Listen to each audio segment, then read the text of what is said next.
Hey. Hi, guys. Welcome to the Brave and the Boys podcast. We got a special guest with us today. We have Omnidog. Ew. What's up, guys? Thanks for asking me. Jordan was asking if we should print out our own masks. I was thinking Jake and I can do domino masks because we're the Brave and the Boys. So, Brave and the Bold. So why didn't you do it? I asked Jake, and he goes, Jordan, you can do it. And I went, no, I want us to do it as a pair. I should have. I'm glad you found your mask, by the way. I'm a little thank you. This episode for only one reason, but I told my girlfriend, I was like, maybe you shouldn't watch this episode, and she was like, why not? And I'm a little scared for when I do my haul section for the week. That you'll see it. Yeah, that she'll see it, but she doesn't watch our she doesn't watch our show. So you're already suffering from nerves and you're not even married yet. Hey, we're in the right direction. We're not rushing anything, but we did buy a ring, which we're excited about. So that should be delivering tomorrow, actually. But we're still nice. I'm not going to ask her for probably 3 or 4 months. But yeah, I would wait and show her your latest haul first before you ask her. Look, they say in sickness and in health, Listen, I haven't been doing him any favors. I've been doing nothing but encouraging him. Oh, I know. And Jake's been sending me requests for what should I get here? What should I get there? I'm like, oh, you came to the right person. Let me FOMO you into everything. Okay, so I feel like I was in this weird state of wanting to buy stuff, but not being excited about what DC was putting out, they're not really putting anything out. And I feel like when I think I was collecting for partially the wrong reasons. Sometimes I thought I could own all of DC. I thought I couldn't do Marvel and DC because I could never own all of it, and then I realized that I was kind of buying DC books that I might never read. I'm looking at Zero Crisis, that was before my time. I have no nostalgia with it, and it's just sitting on my bookshelf, but that's everyone's once I was crisis. You know what, but I'm I know I'm a lot more open now to reading anything, from different studios and not trying to base it on the collection and just trying to base on what I'm excited to read about. So I just feel refreshed. I was able to watch your parts of your stream today. And it's Marvel. It's my first time watching Marvel solicits announcements, because now I'm collecting Marvel, and it feels really refreshing. I feel revitalized. Oh, you were on the near mint condition, very fine condition, rather. You were on his show. I saw you in the chat. Yeah, I'm talking about solicits. I popped in really quickly, but I'm back in school, so I had to leave and I was at work, so I had to do work and school stuff. But I popped in at the beginning and the end. But what was your favorite book that you guys announced today? Which one are you most looking forward to?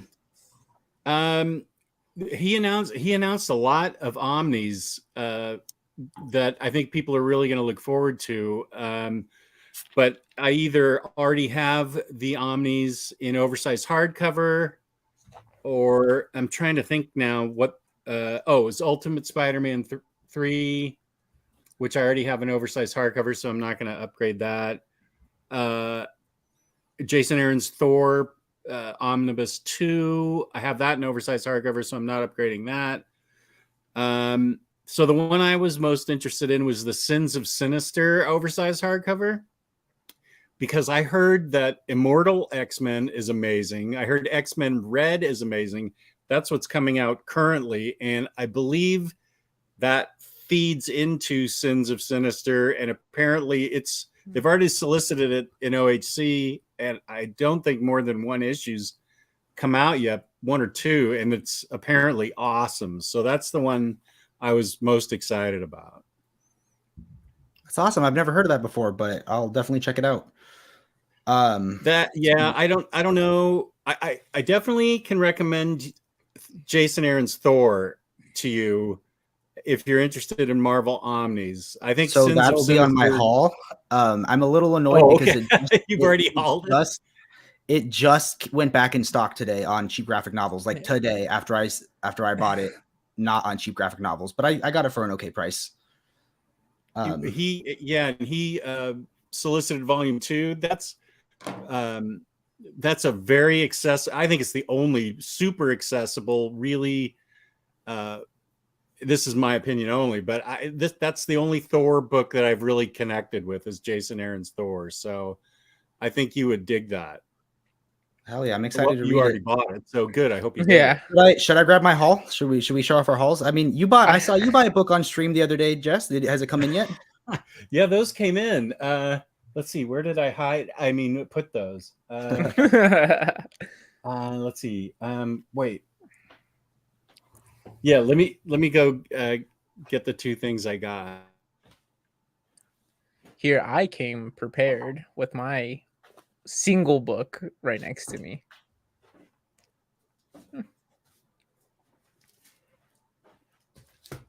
Look at Jake grabbing all those books. I would love to do just a random guess. How many books do you think he has? I'm sure someone's counting them. I would say around 10. I can't find my books. Where did I put them? Nothing's where I put it.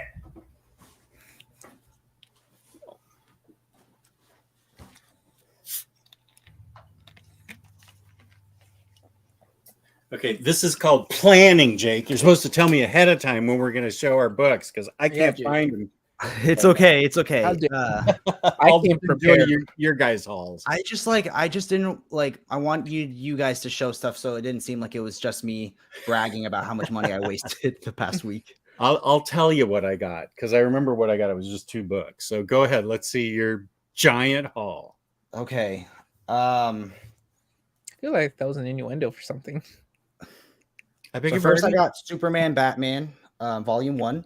Good. You should stop there. That's a great book. This is all I'm planning on getting. I told myself I wasn't going to get Injustice Volume 2 and I wasn't going to get Superman, Batman Volume 2 because I've heard nothing but negative things about them. Maybe Injustice Volume 2? Because Tom Taylor stops writing it, so I heard it kind of drops off a little bit, but maybe Injustice Volume 2 is good. I don't know. I had heard, I have both of those, and I had only heard afterwards that it falls off. I heard one's Tom Taylor, and then the second one's whoever it is. But I had heard Volume 2 was good too, but I haven't read them yet. So, the next one was one I've wanted for a really long time. I got Gotham Central. Nice. So, love Brewbreaker. I'm excited to read it. And Greg Rucka. So, excited for that. So those are the DC ones I got, and then the rest I got is all Marvel. Wow. George, you want to share what you got? Yeah, sure. Since I got a DC book, it's my very first Tomasi omnibus. I got Batman and Robin. Nice. Peter J. Tomasi and Patrick Gleason. So Great first one. book. I hope to get the other 2 eventually to complete the trilogy of Tomasi books. So it's Super Sons and Jake, refresh me on the other one. Superman. Rebirth Superman? Yeah. Rebirth Superman's super good. It's really good. I think Super Sons is like super out of print, but Superman is still I feel like Super Sons got a reprint, maybe. It's coming up. Maybe it was solicited. I thought I heard the same thing. Hold on 1 second. Oh, his child has come into the room. Oh. In between our last live stream and this one, I got a kitty. So this is my kitty Vader. Vader, nice. Is it all black? All black. Nice. So he's about 3 months old right now. Cats are the agents of Satan, you know. Just be ready. Me and my girlfriend kind of got into building Legos, buying and collecting Legos. And as soon as we got a cat, we haven't touched we basically had a room for comics and a room for Legos, and we haven't opened the door to the Lego room since we got the cat. Because you're afraid the cat's going to go in there, or because you're paying more attention? Like we don't like whenever we just can't have the cat in that room, like because because that's it. Yeah. Maybe I should show these in like a cohesive order. So based off of your recommendation, I was able to snag these ones in because they're in print. I got Captain America. Nice. The Death of Captain America. Whoa, spoilers.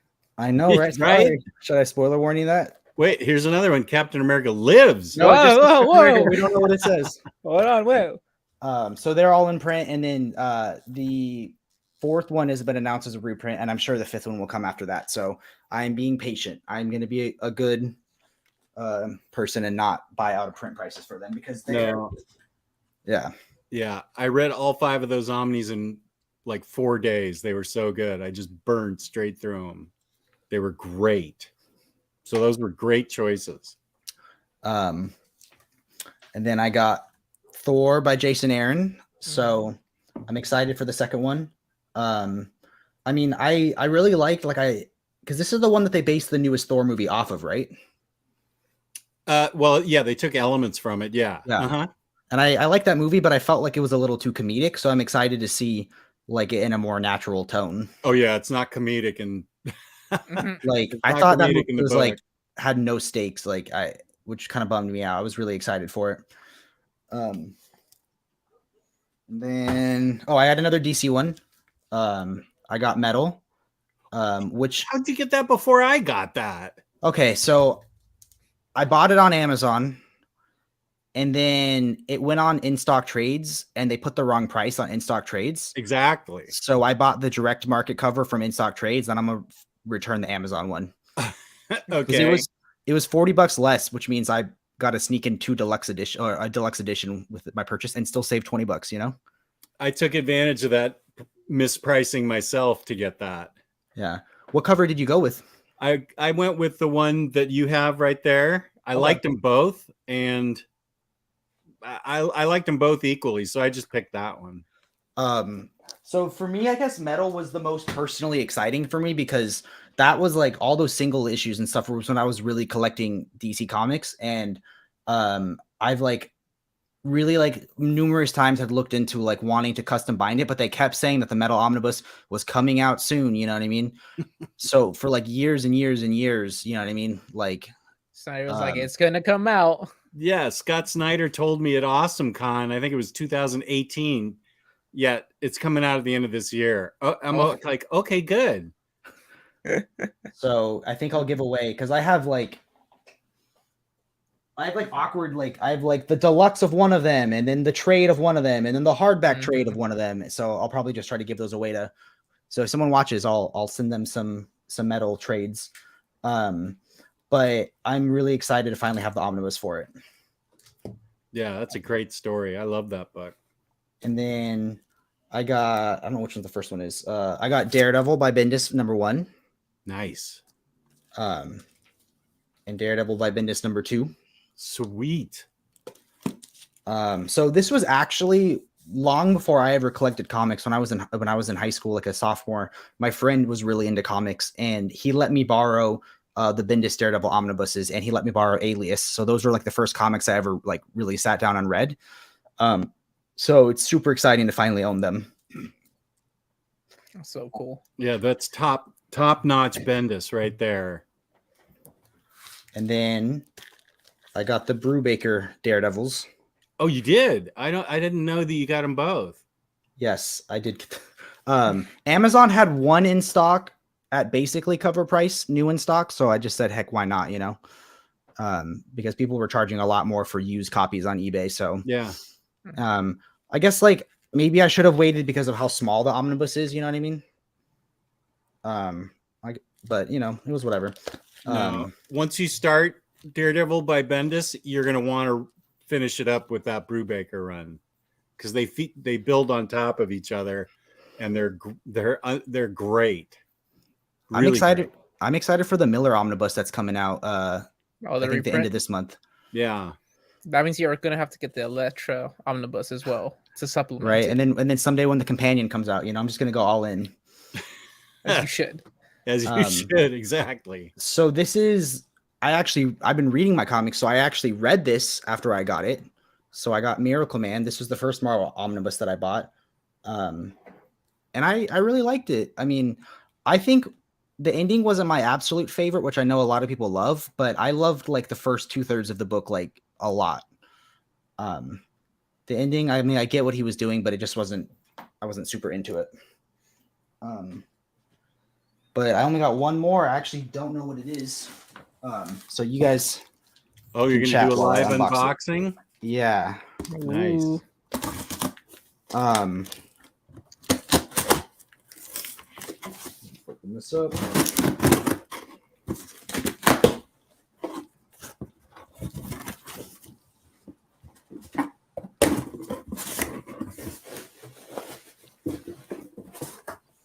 What did he get? He got Jack. nothing. Got nothing? Whoever packaged it super well though. So it must have not been bought from Amazon. Yeah, really. That's way too well packed from Amazon. Ooh, okay.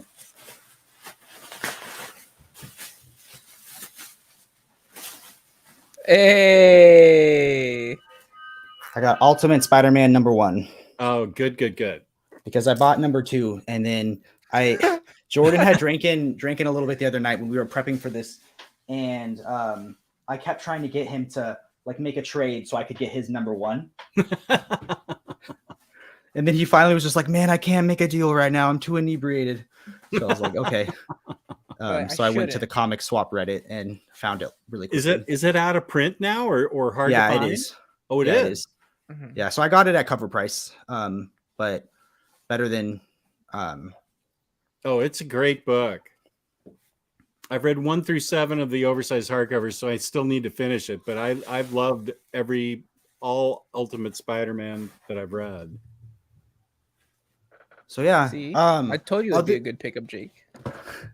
Other than that, what are some other good Marvel places to start?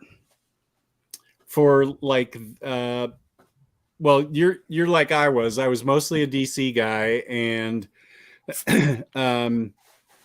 I knew. I mean, I had read a bunch of Marvel in my teenage years, but I went into Third Eye Comics in Annapolis, Maryland, which is such a great store, and I feel like it was around 2014, 2015, and I said, I want to get into Marvel Omnis. What should I get? So they started me off with New X-Men, Astonishing X-Men, and then Uncanny X-Force, and Immortal Iron Fist, which is getting re-released. Is that the Brubaker one? Brubaker Fraction, and they're expanding it, so it's going to be better than the first Omni was. It's going to have that extra... one comes out at the end of February, if I'm not mistaken. That sounds right. Yeah. So, and I loved all those. I would say you can. I consider New X-Men new reader friendly because I didn't really. I mean, I knew who the basic characters were, and what their powers were and everything. So it's okay to go from New X-Men to Astonishing X-Men, but before you start Uncanny X-Force, which is an awesome book, you have to know who Apocalypse is, because I was lost at first, going, why are they trying to kill this kid Apocalypse? Spoilers, they're trying to kill Kid Apocalypse. Uncanny X-Force is like a sanctioned squadron. They do the wet work, like Psylocke and Wolverine and Deadpool. So all you need to do before you read Uncanny X-Force is make sure you Wikipedia who Apocalypse is. That would have helped me a lot. Then the other one they recommended was The Ultimates, which is Mark Miller's take on like the Avengers in the Ultimate Universe, right? Yeah, in the Ultimate Universe. So it's a retelling. It's the Ultimate. Yeah, it's the Ultimate Universe Avengers. Is that I think I might have read that when I was in high school. Is that the one where Nick Fury looks like Samuel L. Jackson and he says that Samuel L. Jackson should play him in a movie? Yeah. Yeah. Okay. Yeah. That's really, really good. Now, I don't have my Marvel Omnis out. So, okay, you already got Daredevil. Those two. Shoot, let me think here. Let's see. I'm just going to go through the alphabet. Okay, you already got Ultimate Spider-Man. Are you into Star Wars at all? I actually just won an eBay bid today for Darth Vader by Charles Soule. I read all of that and the Gillian one digitally. But like Both they're of both out of those are print, great. Spinning out of the Gillian one is Dr. Aphra. She gets her own series. It's really good. I thought her character was fun. She has like the murderous droid versions of R2D2 and C3PO. Yeah, I thought those were amazing creations, and she's completely amoral. And I love the first Omni. I know there's going to be a second Omni coming out. I think later this year. I also can recommend the Planet Hulk omnibus. It's a great one. All you need to they set it up. They have I think they have in the beginning why they're sending Hulk off world, the Illuminati, which is all you really need to know before Hulk lands on what becomes Planet Hulk. That's really accessible. I mean, if you just know who Hulk is, that's really all you need to know for how great Planet Hulk is. See, I love this because I actually haven't rewatched our interview that we did last time in a really long time since it first happened. But my girlfriend wanted to see it, so we watched it yesterday. And I asked you like what DC books was I missing, and you listed off DC books, and she kept looking at me, and I was like, "Yes, I got it. I got it." Hey, Tyler Smith, how's it going? Good evening, man. Hey, Tyler. So let me see. I mean, I wrote it down. The books you recommended to me that I purchased after you told me to buy them. So nice. So my minion, like my minion. Yes. So you said John's is Justice League. I have both of them. Superman, Batman Loeb, got it as I got right now. Sweet Tooth, which I loved and Jordan loved. Oh, good. So good. All I was missing was Why the Last Man, and that's just because I never like decided what format I wanted to get it in. Yeah, they have it in about 4 different formats for some reason. Yeah, and I kind of just like I hate choices. Like the thing I hate most is like going to like a diner where there's like 36 pages on the menu. Like I like In-N-Out because there's burger with cheese and 2 meats. You know, like that's my ideal place. Yeah, a diner with 36 pages. I always end up getting the burger anyway. Yeah, that's all I ever get when I go out. That my daughter and wife do me all the time. Burger. Let's see. You already got Thor. Oh, what else? What else from the DC list? Was that it? Oh my god, the one that I didn't get that breaks my heart is In Stock Trade has been doing this thing lately where they'll like stealth drop damaged versions of their books. Yeah, and I have an office job now where I work at a desk, so I'm on Reddit a little more than I used to be at work. I'm on, so I'm really tied in. But for some reason, I missed the announcement that In Stock Trade dropped a bunch of whales yesterday, and Absolute Justice was on there, and I missed it. Ooh, so that'll probably be my next one. Yeah, is that out of print and pricey? Oh, super pricey. But I've been like browsing eBay now for it, seeing if I can find it. But Absolute Justice is one that I've wanted for. I mean, you talk super highly about that book. Alex Ross. Art, when did we talk? What year was that? So when we talked last, they had just released the deluxe oversize. Oh, okay. It was 2020. Was it really? 2021? Yeah, it was. I think it was elite. It says a year ago, but I think it feels longer because I was still working at FedEx. I still lived at my parents' house. Maybe a lot just changed. I feel like it was a couple years. I'll let you know right now. It does, on YouTube, it does say a year ago, but I thought it was 2 years ago. July 15th, 2021 is when it was posted. That sounds right. Mm-hmm. Yeah. Well, the deluxe edition, if it's cheaper, I mean, it's the story is still great and the art is still great. I think what Jess is saying is that you buy the deluxe now, when the absolute comes out, you I double give it to dip and you Jordan. get there. We go. Yeah, we I just made like some these good trades. ideas. So I upgraded to the Animal Man omnibus and gave him my deluxes. And then he bought year 1 absolute, and he gave me his deluxe year 1. And then I bought the 52 omnibus and gave him the 2 fat trades. So we've been sharing. He just finished Animal Man though. Like, was it last night or 2 nights ago? The first, not all of it, but the first deluxe. First 13 issues. This is Grant Morrison's Animal Man? Yeah. Yes. This is his first time reading. I've been trying to get him to read it for like 2 years. 2-3 years, something like that. Many years. I thought it was good.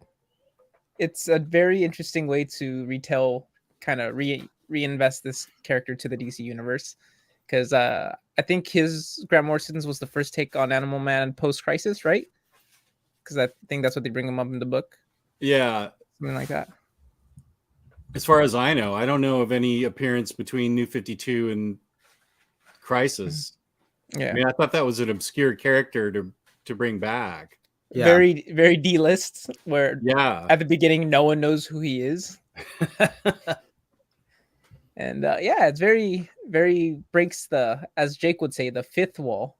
Yeah. I was glad to share it because I had, after buying the omnibus, that means I had triple dipped because I have the omnibus, I had the deluxes, and I met an older guy back when I worked at Best Buy who was like, I got a lot of comics if you want to come to my house. He's like, most of them are $1. So I went to that sounds sketchy to me right away. It was sketchy. But I got all of the Animal Man first edition like in floppies for $1 each. So, I survived. Tyler, we're talking about Animal Man. Is that what your question is? I would say yes. Okay, well, you got your comics, so that's good. And you're still alive, so that's also good. Yeah, I survived. And then I texted them another time. I was going to go back and see if I could find more. And it said the number was disconnected. So I was like, okay. He's in jail now. Yeah. No question. So he told me like every comic was going to be $1. And then when I found some other ones, and he would pull out like this little pocketbook that like was a catalog of what the comic prices were in like 1990 or something. Like he did. Also, well, no, I don't think. I'll tell you another couple Marvel books that I think are accessible and great is Silver Surfer by Dan Slott and Mike Allred, which is coming back into print, I think maybe next month or in March, maybe. I genuinely cried at the end. It is incredibly well written, and of course I love Mike Allred art, so that's a great one to read. I have a weird love for the Silver Surfer because like when I was a kid, like before my parents before I was super into comics or anything, my parents were like, you can buy an action figure, and I grabbed the Silver Surfer action figure not knowing like what it was. And then there was like a good like animated Silver Surfer TV show for a while that I liked watching when I was younger. And then I don't remember what it was from, but my friend let me borrow like a Silver Surfer comic where I think he's dying. And he takes like Spider-Man up on a ride to like see the world, like see the Earth. Like I don't remember what book that was, but it was pretty good. Well, I think it was my top choice for whenever it came out for that year. That was my number one book, Silver Surfer by Slott and Allred. So that'd be a good one that's easily accessible. Also, Slott's She-Hulk is really fun and really accessible. All you have to know is who She-Hulk is. And did you watch the She-Hulk TV show? I did my typical thing with Marvel shows. I watched the first 3 episodes and said, oh, this is great. And then never went back to it like I did with Loki and Moon Knight. So I got to go back and I never have seen Hawkeye yet. So Hawkeye was awesome. Hawkeye, Miss Marvel, and She-Hulk were my favorites. I did finish Ms. Marvel. I loved Ms. Marvel. That was great. I can also recommend. I don't know if it's in print or how you would get it. Okay, if you can pick a book that's in print, and I'll buy it on the air right now. You keep you know what I mean? Like I don't want patience. I don't want to buy an out of print book, but like pick a book that's in print and bully me into buying it. Ultimate's in print? Let's check. Ultimates by Mark Ooh. Miller. That's a good one. Let's see.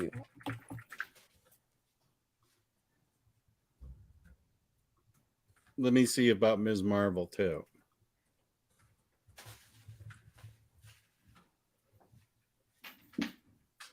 So what was it? Ultimates? Ultimates by Mark Miller.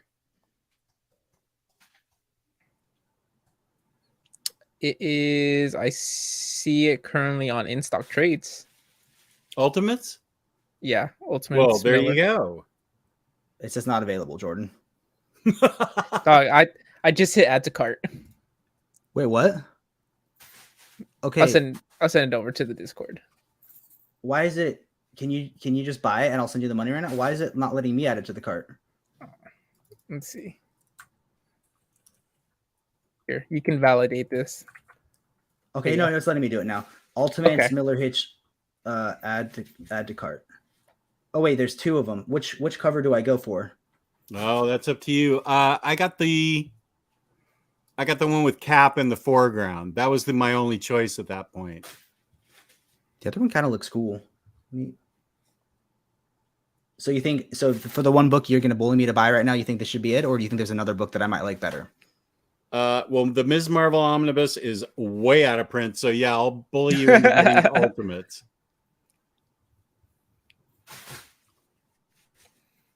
I did buy an omnibus today. I got a notification that Hickman's Fantastic Four 1 went back in print on the cheap graphic novel. So I got that today.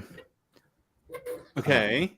So this will be my last omnibus. Is 2 getting reprinted, or is it already in? I don't think it's been announced yet, but I'm hoping it'll come. Yeah, I think they're trying to keep those in stock or evergreen sort of on certain. Oh my gosh, all the hardcovers for Ms. Marvel are out of print too. Okay, let's forget that one. Sounds like Ultimates is the choice. Yeah, Ultimates and well, Iron Fist is coming up. You can get that. I can tell you're jonesing though to get something else. See, I'm at kind of a disadvantage. Oh, well, no, it hasn't come out yet. But Kelly Thompson's Captain Marvel is. Oh, awesome. Okay. No. So it looks like they don't have 2 covers. They have 2 Omnis, 1 and 2. For Ultimate? Yeah. Don't get 2. Just get number 1. Is 2 not good? I don't even know about 2. What? Wait a minute.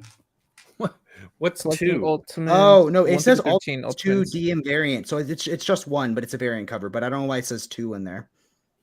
It's weird. Oh, okay. So yeah, Ultimates 1 through 13, Ultimates 2 1 through 13, variant sketch and annual 1. That's the right one. Yeah, that's it. Okay, I think I'll get this one with all of them on it. Got Wolverine, Cap, Hulk. Okay. Yeah, that's really good. So Jess. Yes. Jake did bring up a point. I got Batman Year One Absolute Edition. It now completes my collection of having all of Frank Miller's Batman in absolute, even the atrocious ones. Oh dear. Okay. Which means that I own Dark Knight Returns, which also has Strikes Again. And I have Batman and Robin, The Boy Wonder. Oh. Okay. Which it's a book where I don't know why I own it. Besides, I just wanted to collect everything Miller Batman. What's something that's in your collection that you go, why do I have this? He's gonna say the Galactus statue in his closet he can't get to. He's not wrong. There's a huge amount of Star Trek books that I uncovered that my friend Nate in Oregon told me were really good. And there's a ton of them. And for some reason, I got like a lot of them. And I'm thinking, am I really going to read these Star Trek books? I just don't. Even though Nate says they're great, I just don't think I'm going to. So that's the first thing that I regret. Are you a big Star Trek fan? I am. I love Star Trek. I grew up watching Star Trek. I love all versions of it. and I'm a huge Star Wars fan. So I love them both. I'm trying to think of something else that I wish I didn't own. Oh no, that one's not in print, so I won't recommend it. I was going to recommend another Marvel Omni that was out of print, but I think it's getting. Oh, that I know that on super secret information only, so I'm not allowed to say. Oh, here are the two books that I hauled. These are the ones I bought on the air the other day. The Ballad of Halo Jones by Alan Moore, which I've never read, but I've heard it originally came out in black and white, right? Yeah, and it's very British, as you can tell by all the lettering in there and all the word bubbles and everything. Feels very British. And then this book, Callie, that everybody was recommending to me. Stabbed in the back, poisoned, and left for dead by her own biker gang, Callie sets off on a one-way road of vengeance. Okay, I'm sold. That sounds pretty cool. I thought it was kind of funny because on your live stream, someone said that there's only like 19 left of the Halo Jones omnibuses on Amazon. So that's why you got FOMO and bought it. And then I went to Disneyland and I was curious, so I checked it. And I guess Amazon got a restock because it doesn't say 19 left. It just says, so sometimes that FOMO gets us. But, those are some great looking books. I was in the mood to get them. So it's okay. I feel like people have been mentioning that book, like the Halo Jones one on your live stream, like on multiple live streams. I think so too. And I think they're going to start talking about this Callie more too. So I want to read that sooner rather than later. I've uncovered in the other room, I've uncovered a ton of books, and I think some of them I will probably, in answer to Jordan's question, Cloak and Dagger Omnibus Volume 1 and 2. Why did I get that? I don't know. I love that because I remember in a live stream someone was like, "I'll buy your Cloak and Dagger Omnibus 2," and you're like, "Yeah, I'll think about it." But yeah, right now you're saying that it's a book. It was actually Volume 1, which is out of print. It's my friend Sonny from Scotland. I'm going to send that to him as a gift because he sent me a ton of books for free. Postage alone must have been like $150 based on how expensive it is to send books to Britain. He did me a solid sending me a bunch of really cool books. So they have some cool the Eagle Moss books over there. Like that was I really want to get I've seen like The Fugitive and like the Wanted, like the Brubaker Batman stuff that's never been collected and oversized. That's what he sent me. Oh, what? That's awesome. Okay. If I could put my hands on him right now, I'd go get him to show you. But that's what he sent me. Yeah, that's super cool. Batman, Murderer, Fugitive, Murderer, and then Bruce Wayne, Murderer, Bruce Wayne, Fugitive, and then also Officer Down. Officer Down. But there's another. There's another series like It's All Right Together. I can't think of what comes after or right before those. It was Murderer, Fugitive, Officer Down. I just can't think of what it was. But anyway, yeah, those were the Eagle Moss books he sent me, plus a bunch of other really cool books. So I had to, I felt like the least I could do was send him Cloak and Dagger 1. Mm-hmm. And that leaves Cloak and Dagger 2, which nobody wants on eBay. So I should have my revenge and just send him both and say, you deal with it. Yeah. Maybe I will do that. And I do want to say, based off of Jess's description and reading of the book, I just bought Callie. So. All right, good. Seemed cool. It looks really cool. I love how they present it with it like it's a movie poster. Yes. And then the art is really boss. That is some awesome art. Who's that? So this sounds like a really cool book. So look at this. Dang. Yeah. Okay. I know what I'm looking forward to. I want to read this tonight. Have you done much reading lately, or have you been too busy with the move? I've been too busy with the move. I haven't read since the first week in December. Mm-hmm. which is a long time for me to go. But some there's time. so much stuff for me to keep doing. I mean, I'm just looking around the room now. It's getting there. I'm almost there, but I'm also starting to go out of my mind. So I really do need to just do some reading. When we watched the live yesterday, when we made my girlfriend watch the live stream from last time, or not the live stream, the interview from last time, I remember on the air you were collecting the Dark Knight Detectives. We had found 1 through 3 in person at the comic book shop, and we were trying to get you to buy 4 live from that weird sketchy website. And you were like, "I'll email you the photo of when it comes in, Jess," because Jess got super invested. He wanted to make sure that your book came in good condition. Yeah. Oh yeah, that's right. Did we ever follow up on that, Jordan? Forgot about that. Yeah, Jess was like, you gotta ask Jordan. I want to see how the book came in. She got invested too. I forgot about that entirely. Yeah, I bought it from the website. After I think it was a week and a half, almost 2 weeks, they sent me an email back saying like, "Hey, actually, we don't have it in stock," and so they did just give me a straight refund.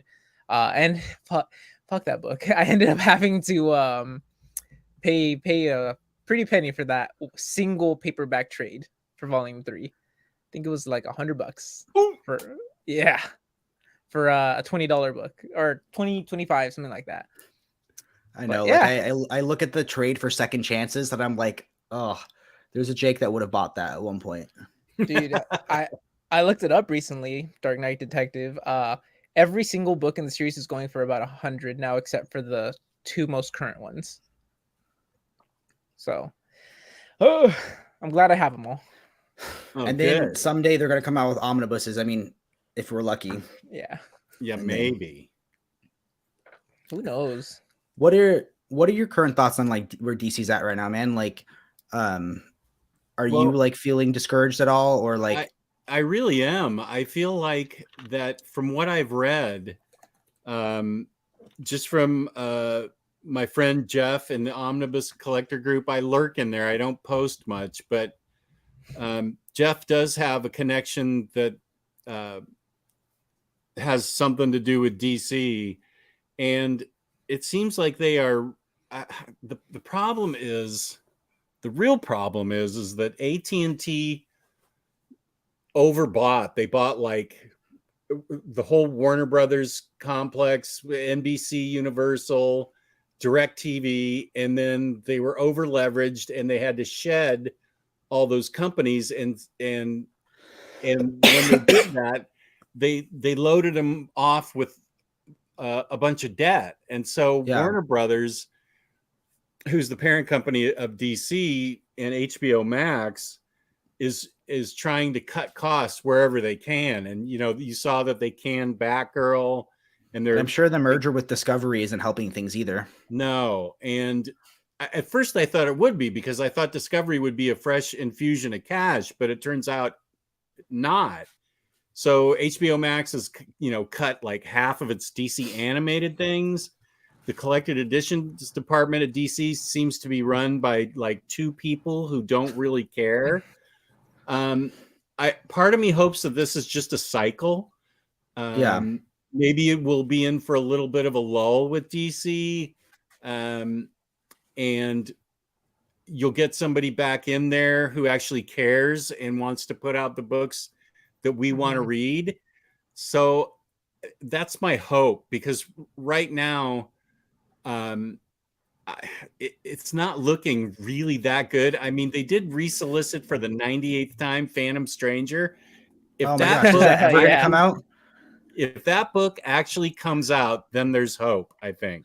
That kind of, okay, maybe this is a bad example, but I feel like I saw like they kept pushing back Top Gun Maverick for like years and years and years because of the pandemic, and they like kept seeing trailers for that movie. Or the same thing with Venom. Morbius. I kept seeing trailers for Morbius, and they kept pushing it back and back. And I just like, by the time it came out, I like wasn't even excited. But I feel like Phantom Stranger, they pushed that back for like years now. Yeah, I don't understand why, because I think Deadman and Spectre both sold well. Enough that Spectre went out of print. I don't know about Deadman. I think Deadman is almost out of print, because I've only seen 1 volume out in the wild. Oh, okay. So I would say if that actually comes out, there might be hope. But if it gets canceled again, then I don't know what to say. It can be a lucrative market for DC if they put out the stuff we really want and what we really want to read. But it requires people who know what the fans want in there. So what would you if they hired you, what would be like your first decisions? Like what would you collect first? I would skip the Silver Age years of Batman and Superman, and I'd go straight to 1968 through 1974 when Batman and Superman actually got interesting, off of the goofy Batman 66 years and the Grasshopper Gang in oversize. Yeah. And go right to, I mean, even World's Finest, when it had Neil Adams art, those stories were kind of interesting, but they were made really interesting by Neil Adams art, the World's Finest at that time. And then right around 1970s, when Denny O'Neil started doing, and Neil Adams and Dick Giordano started doing Green Lantern, Green Arrow. But they've already released that, fortunately. But that Batman Superman time there, they rebooted Superman with Kryptonite Nevermore, and that was a really interesting, well-drawn series that lasted a long while. And then the Denny O'Neil stuff with Neil Adams, with the Ra's al Ghul storyline, that he turned Batman really dark at that point compared to what he was. Mm-hmm. So that's the first thing, because that's the first thing I think people would actually want to see is unretouched Neil Adams art with that good Denny O'Neil writing, and then the interesting Kurt Swan art with a good story in the Superman and Action Comics. Well, Superman mostly, but that's when it was really interesting, because it pivoted immediately from really dumb comics to like something mysterious and fascinating and super deep characterization for both characters. So that's the first thing I'd do. Mm-hmm. And if I was still there before they fired me, I'd have to think about that. I'd tell them to go back to the deluxe size books instead of these. I guess the way things are, we're lucky we're getting standard size hardcovers at all for Batman and Detective and anything really. We're probably pretty lucky we're getting standard size hardcovers. Mm-hmm. So I personally love the way those Rebirth deluxes looked. They look. Yeah, I have all of Batman. I have some Action Comics, some Flash. Like they're such a manageable size, and I think deluxe, Jordan, that's your preferred way to collect, right? Over omnibuses. I definitely like all of my Tom King ones. My favorite way to collect it was just deluxe edition, and they sit so nice on that shelf. I agree with that. I'd rather read 5 hardcovers than a big honkin' omnibus, but I collect the big honkin' omnibus. I mean, I got a Green Arrow one here. Oh my God, I think my Doom Patrol is even bigger than that. Yeah, look at that. Grant Morrison's, yeah. I collected this in floppies, so I remember liking it a lot. Jake just learned recently how much smaller Marvel omnibuses are compared to DC's. Yeah, they feel tiny in comparison. It was weird because when I think back to like when I first read Daredevil by Bendis, I had never read an omnibus before, and the book just felt massive, you know. And then getting it now, like comparing it to a lot of like the DC omnibuses that are like, you know, like gigantic, like Blackest Night or like Final Crisis, you know, Infinite Crisis, Doom Patrol. 52, like it's just like they look tiny in comparison, you know. So I'm excited once I start collecting. Look at Green Arrow. Yes. This is probably going to be the last thing I read before I die. I don't know. Batman and Robin is pretty chunky too. Yeah. Fourth World by Jack Kirby back there, that's standing out on my shelf. Oh, that thing's incredibly thick. We made a good trade on that one. He was gonna buy the omnibus, and I was like, buy mine and let me get the absolutes, because I bought that long before the absolutes came out. Yeah, that's what I ended up getting, was the absolutes. The They're so nice. Those absolutes. I had the privilege of seeing jigs. So that's how I feel like. But I absolutes are my favorite way to collect, just because like they're so like bougie. But I'm gonna try to like sell off my Preacher Omnis, and now that number 1's getting back in print. Like I want, because like number 1 went out of print, and like I was like, you know what, I'll buy the omnibus, and then and just not Preacher pay. had an Omni. I thought it just had an absolute. Did they put an omnibus out? Yeah, there's 2. I have one, and then the other one I'm getting for my birthday. But here, I'll grab it. I still have the standard. I think they're standard hardcovers for Preacher. I don't even think they're deluxes. Maybe they're deluxes.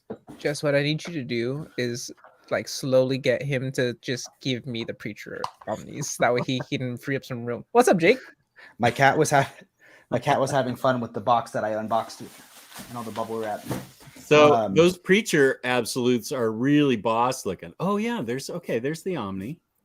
And then the other one I'm getting as a birthday gift in a couple weeks.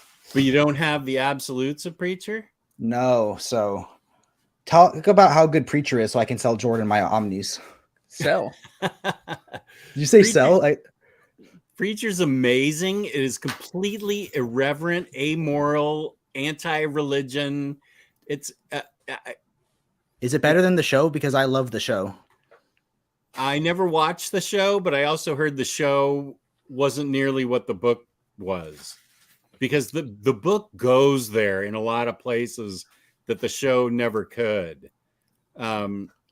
So I would say it's not the rawest Garth Ennis out there, but for DC to put it out when it did, that was pretty brave of them, I think, because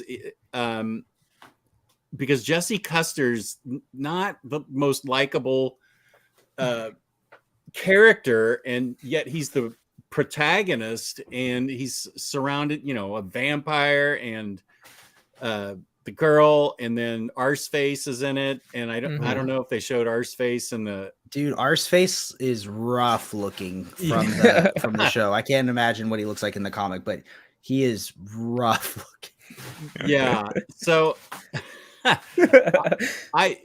now Taylor, the minister of comics, he can't read it since he's an actual minister, and he knows enough about it. Yeah. It's kind of anti-religion, I don't know if it's anti-God, but it calls a lot of things into question. Maybe sacrilegious believes. That also reminded me one time I tried showing Jordan what Arseface looked like in the TV show. So I Googled Arseface and then went to images on a stream, and that was a mistake. I had to learn how to censor stuff from video editing on that day. I think that video is still up. It's just censored. It's funny. Speaking of videos we can censor, now that your wife's seen it, can we see what's inside the Omar box? Oh, it's been just. I think it got. I think it just got taped back up, and I haven't found it again. It hasn't been. I can tell you what was in it, but I'm happy to show it to you. It definitely did get taped back up, and I can't think of where I put it now. It was like the Milo Manera erotic libraries. It was like everything Milo Manera. It was a bunch of Playboys from my college years. That reminds me of one more book I purchased because of you, based from the last live show. The haul's still not over, Jess. Wow. We're still going. I didn't get this recently. Yeah. I got this a while ago, but you got me to get this, so that's so awesome. I'm so glad you got it. That is such a great book. That's such great art. Jake ratted me out the other day. I was like, "What's this book?" And I pulled it off his shelf and I flipped to a random page, and then Jake fucking yells over to my girlfriend, "Isabel, look what Jordan's reading." Dude, Isabel would have read it with you, dude. She's about that. Yeah, yeah, probably. Yeah, that's a great artist book. That Naughty and Nice. I got the hardcover as a gift for me when it was way out of print. A friend of mine gifted it to me, so I'll never let it go. I think they took out the DC superhero stuff though, right? Because the original one didn't have like DC superheroines. Yeah, are they not in the new version? I don't think they're in the new version. Yeah, I think it's just like Yeah, they took it out. I don't know if it was like a licensing thing. Well, they didn't have DC. It was just drawings of DC Supergirls. It didn't have them in any kind of provocative poses. It was just Bruce Timm's. They took them out then. It was just Bruce Timm's, versions of them. Yeah. I wonder why they took them out. I actually think that book has been unpacked. That no, that book wasn't in there, but all my art books were packed together. And when I say art, it's girly art like Frank Cho and the sensuous Frank Frazetta and stuff like that. And she opened those books up with a girlfriend of hers, and they just filed them on my shelves. So I don't think she cares. But I'll find the Omar box too, because I think there was Crossed was in there, also by Garth Ennis, which is the most vile comic I've ever read. Yet for some reason I kept it.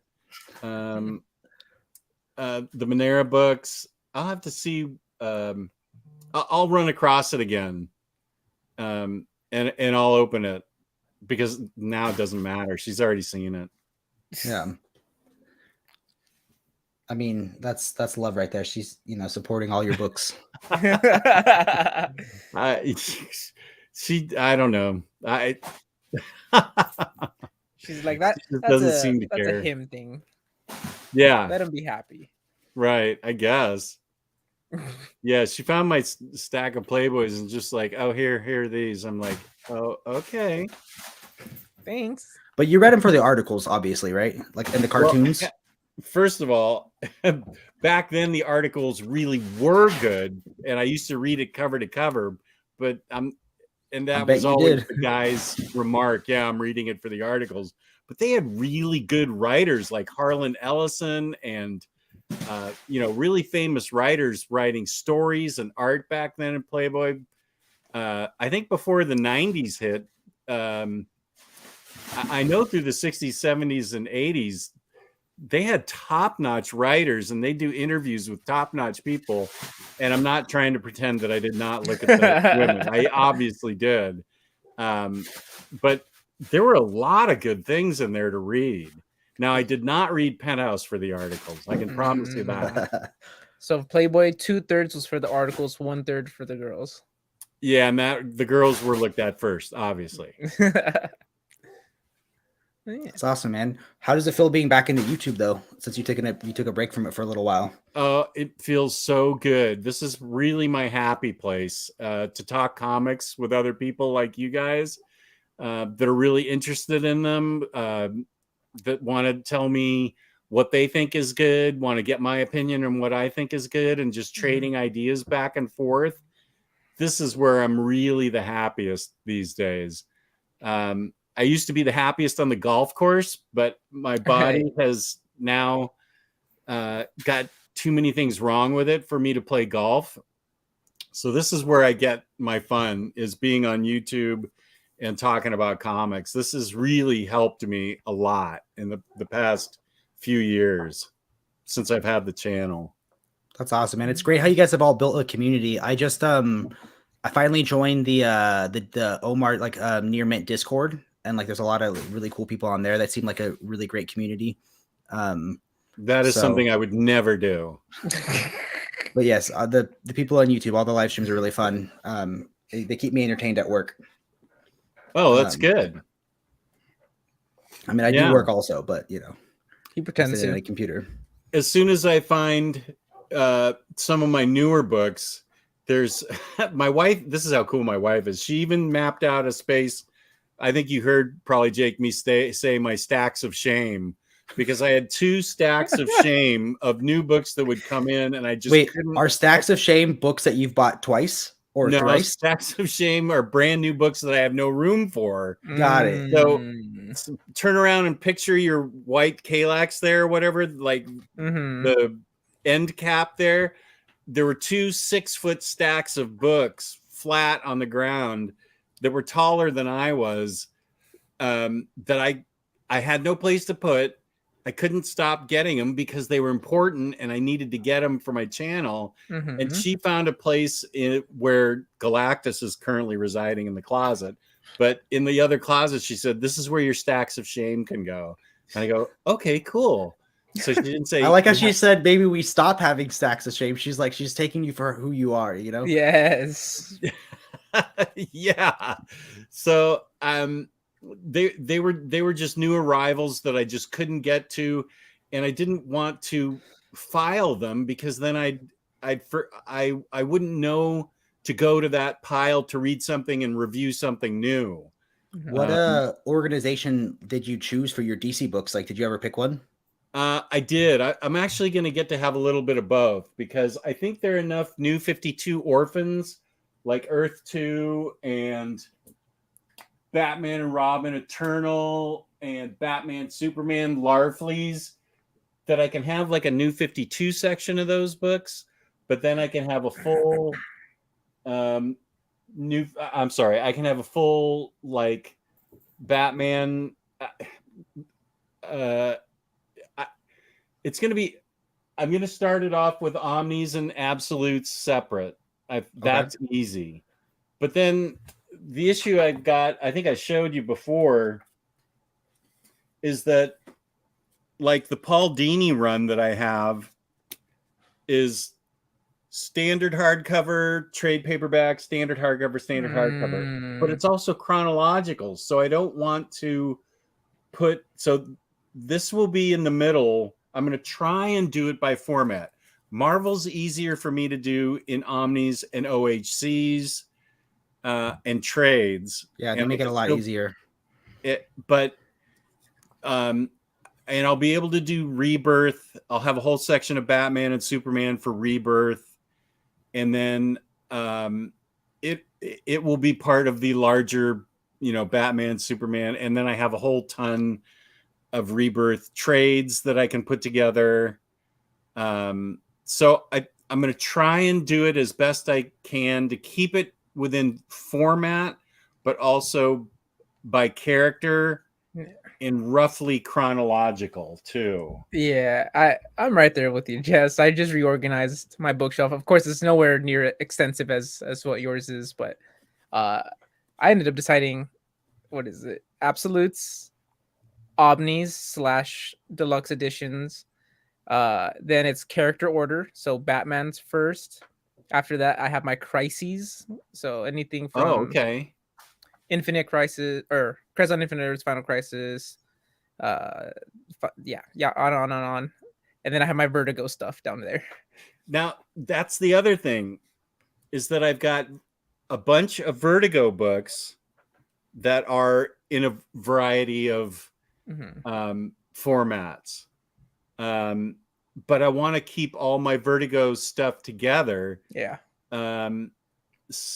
Because I like that they're separate. Some of them are still part. A couple of, like Hellblazer and Sandman sort of coexist with the DC universe. And then you get run into the issue of what happens if you get what if you buy a Vertigo book, but now it's labeled as DC Black Label? Oh, I definitely have that right now. I still put that in Vertigo. Yeah, what is this? Yeah, see, Sandman Dreaming, all these were Vertigo, and now this thing says Black Label on it.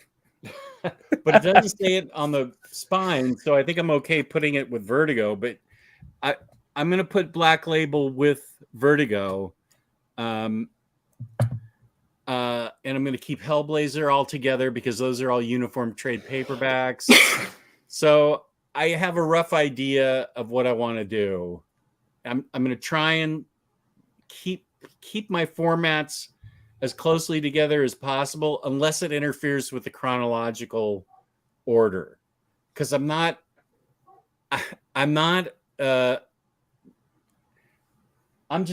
to goof it up if I pull these oversized hardcovers out of the Dini run and put him, trades and standards and deluxes, whatever. You sound like you should just buy the omnibus to make your life easier. I am not doing that.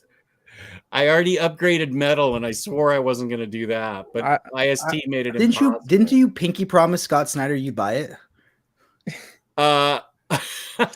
Well, yeah, when Scott Snyder pinky promised me it was going to be out at the end of 2018. I don't know, Jazz. Both Jake and I have both bought a book on stream so far today. Oh, you're saying?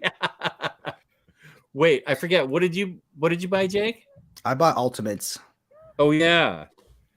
Okay, so what do you think I should buy? I just bought something. I bought Metal.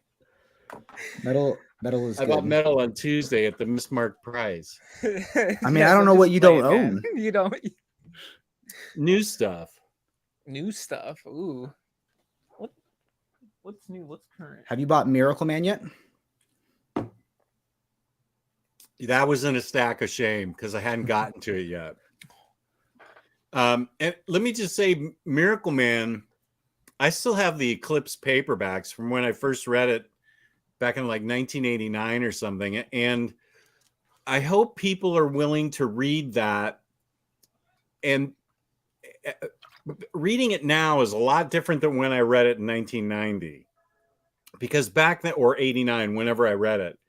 Because back then it was really groundbreaking and original and amazing. And of course, now 30 years later, all those ideas have been built upon and used. And to the regular eye, maybe, I mean, you enjoyed it, Jake, which I'm really happy that you enjoyed it. But I feel like maybe the average reader may have heard so much about Miracle Man and just go, these aren't new ideas. Why do I even care? But I think that's an excellent point. I've seen that. I think 2 examples in movies would be like The Good, the Bad, and the Ugly and 2001: A Space Odyssey. When I was younger and I watched them for film class, you've seen so many like Westerns or sci-fi movies that like have utilized the same themes or even the theme songs. Like I remember I heard like the Standoff song in The Good, the Bad, and the Ugly. And it's like, I think I'd heard it in a Hot Pocket commercial, you know, and it's been so oversaturated, but you have to remember that, no, this was this blazed a trail when it first came out, you know, so you got to put some perspective into the art, you know? Yeah, and it really, it was, I put Miracle Man up there with Dark Knight Returns and Watchmen, Year One, Sandman, and All-Star Batman and Robin the Boy Wonder. Stop it. As things that were game changers. They were things that got me back into comics, you know, starting in 1985 with Dark Knight Returns. That Miracle Man was something that I was like, whoa, I've never seen this in a comic before. These are really incredible concepts. These are amazing. And what he's doing here is practically Shakespearean. I mean, the stuff this guy's going through, and it's just remarkable. But I feel like today's reader, I hope they can look at it and say, and put themselves back into 1990 when there just was nothing like it. Because I thought parts of it were brilliant. Like it was really cool because before I read it, I had learned the origin of Miracle Man, about how people like Shazam was outselling Superman in England in like little black and whites, and then they lost the rights, so they came out with what was his name before Miracle Man? Wasn't it Marvel Man? Marvel Man, yeah, Marvel Man. But I thought some parts were so clever, like how like they took his like they find a way to weave in his cheesy, like the cheesy early issues as like there's a reason why they was like so unbelievable and wacky and weird. And then I also love when like he was trying to come up with I don't want to spoil anything, but he was trying to come up with like a reason for his origin or whatever. And he's at a bar and he sees like a Shazam comic. Like I thought that was so like brilliant, you know, the evil scientist sees a Shazam comic in real life. Like the way they tie it into like real life just seems so well done. Yeah, and then even his phrase, you know, atomic spelled backwards, Komoda, to change into Miracle Man, was the homage to Shazam, or Captain Marvel as I grew up knowing him. That was sort of cheesy, but also sort of a cool homage to the earlier books. So I don't know. I hope everybody gives it the chance to see it with fresh eyes, maybe, and not just go, oh, this is nothing new, because the big deal is that it hasn't been in print for 30 years. Yeah.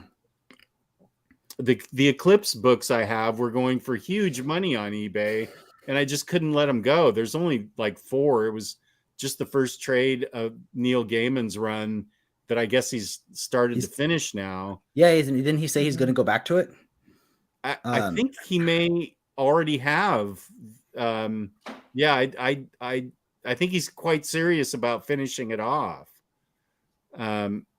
So, but I never could let those Eclipse books go because then I wouldn't have any Miracle Man. But now I can sell them because nobody wants them because I've got the omnibus. Hear that, Jordan? You gotta PayPal him for those books so you can read Miracle Man with us. I'll just borrow yours for an extensive period of time. Yeah, I am amazed that you have friends that let you borrow books. That's crazy to me. I don't Do you guys know loan each if other I would. Books? We have, yeah. So I think I had told you on our last episode, I had never read Year One before. And he loaned me the Year One Absolute, and I read it, and it was as good as everyone said, and it was amazing, you know, like, because I'd love the animated movie, but it was so much better than the animated movie. And then I was like, oh, there's more, and he goes, keep reading, and I had no idea about the Dark Knight Strikes Again. He's talking about Dark Knight Returns. I let him borrow my absolute version of it. Yeah, sorry, yeah, I borrowed it, and he didn't warn me. So, well, the last time I borrowed a book from Jordan. You gotta read. Was that? Was it? What's the one that's in there with it? Is it Strikes Again? Strikes Again. Yeah. So he got me to read that. It's only 3 issues. Oh, but I'm telling you, it was like a 15-year wait for that book.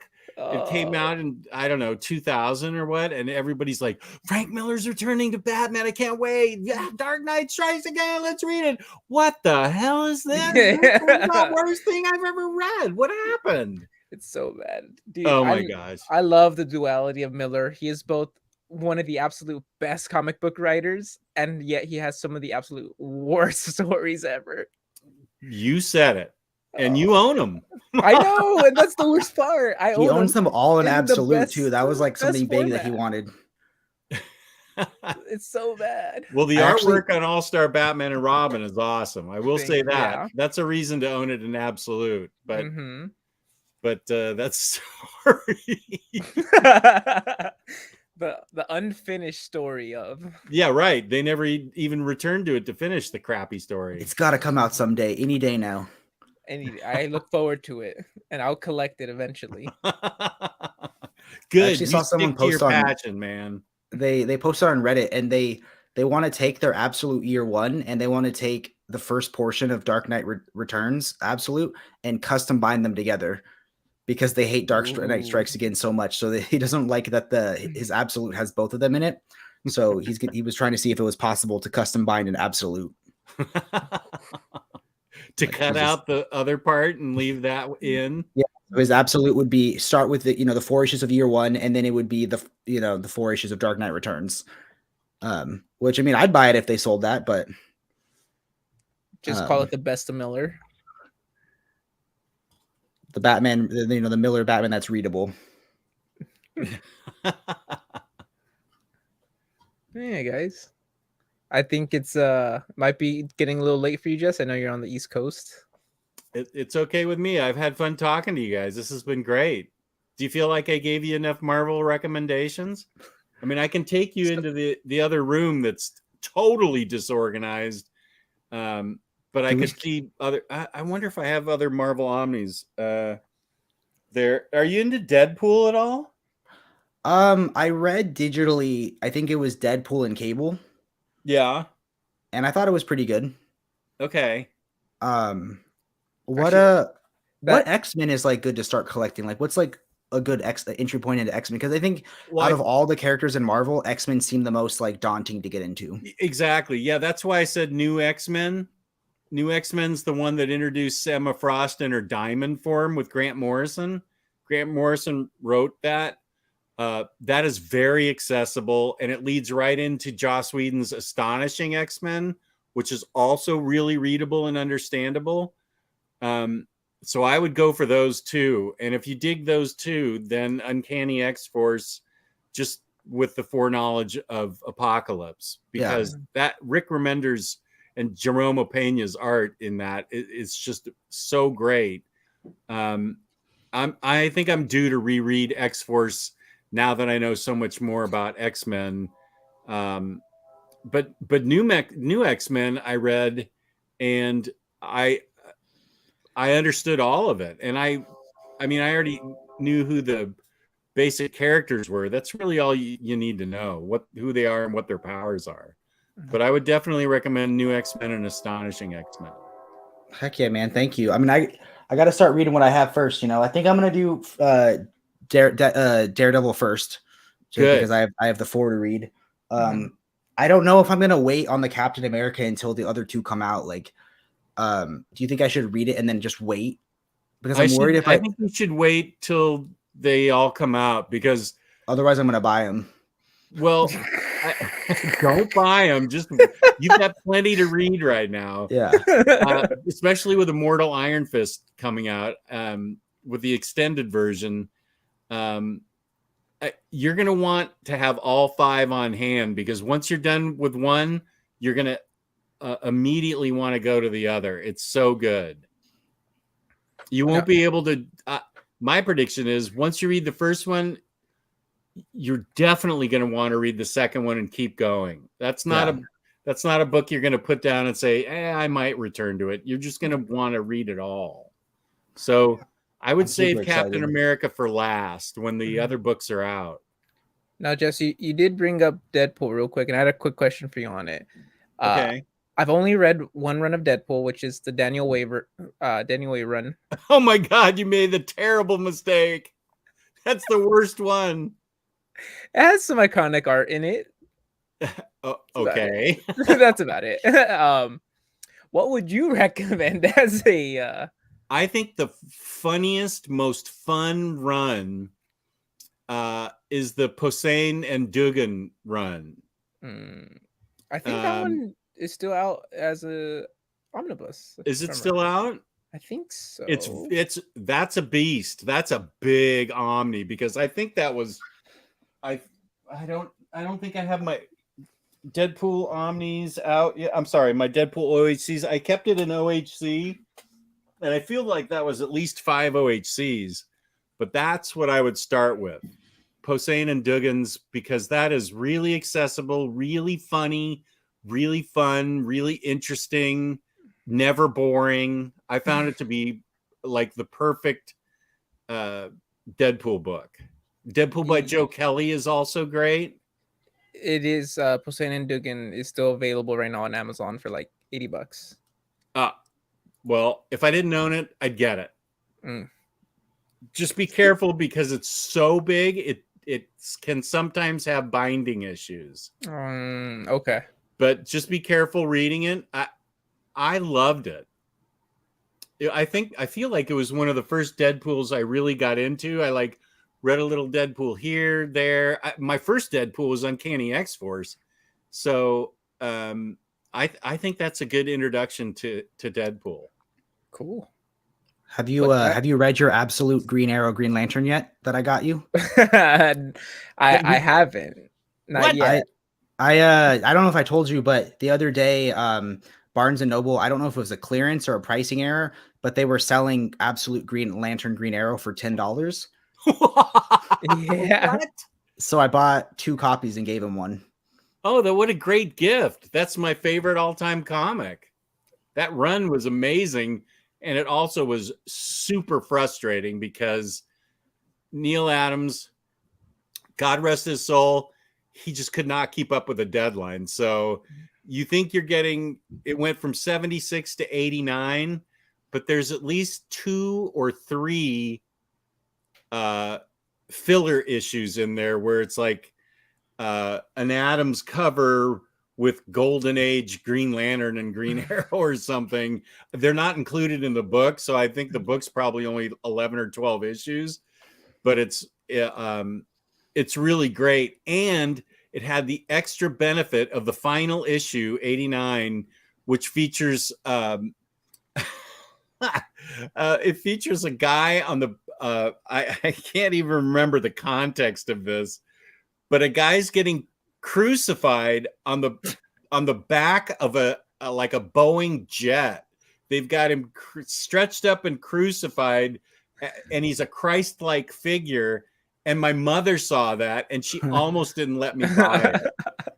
And I was like, "Mom, you don't understand. I have to get she this." was cool with the "My ward is a junkie," but not with the Jesus figure. She never saw "My word as a junkie." She just happened to be in the car when I came out of the drugstore, and it was on the top of my pile. And she's like, "What is that? What are you doing?" And I said, "Mom, trust me, everything's okay. It's not being sacrilegious. It's trying to make a larger point about social injustice." Channel and in my 13-year-old voice, whatever I said, I probably just said, "Mom, leave me alone." I'll have a YouTube channel in about 55 years or so. Just, Yeah.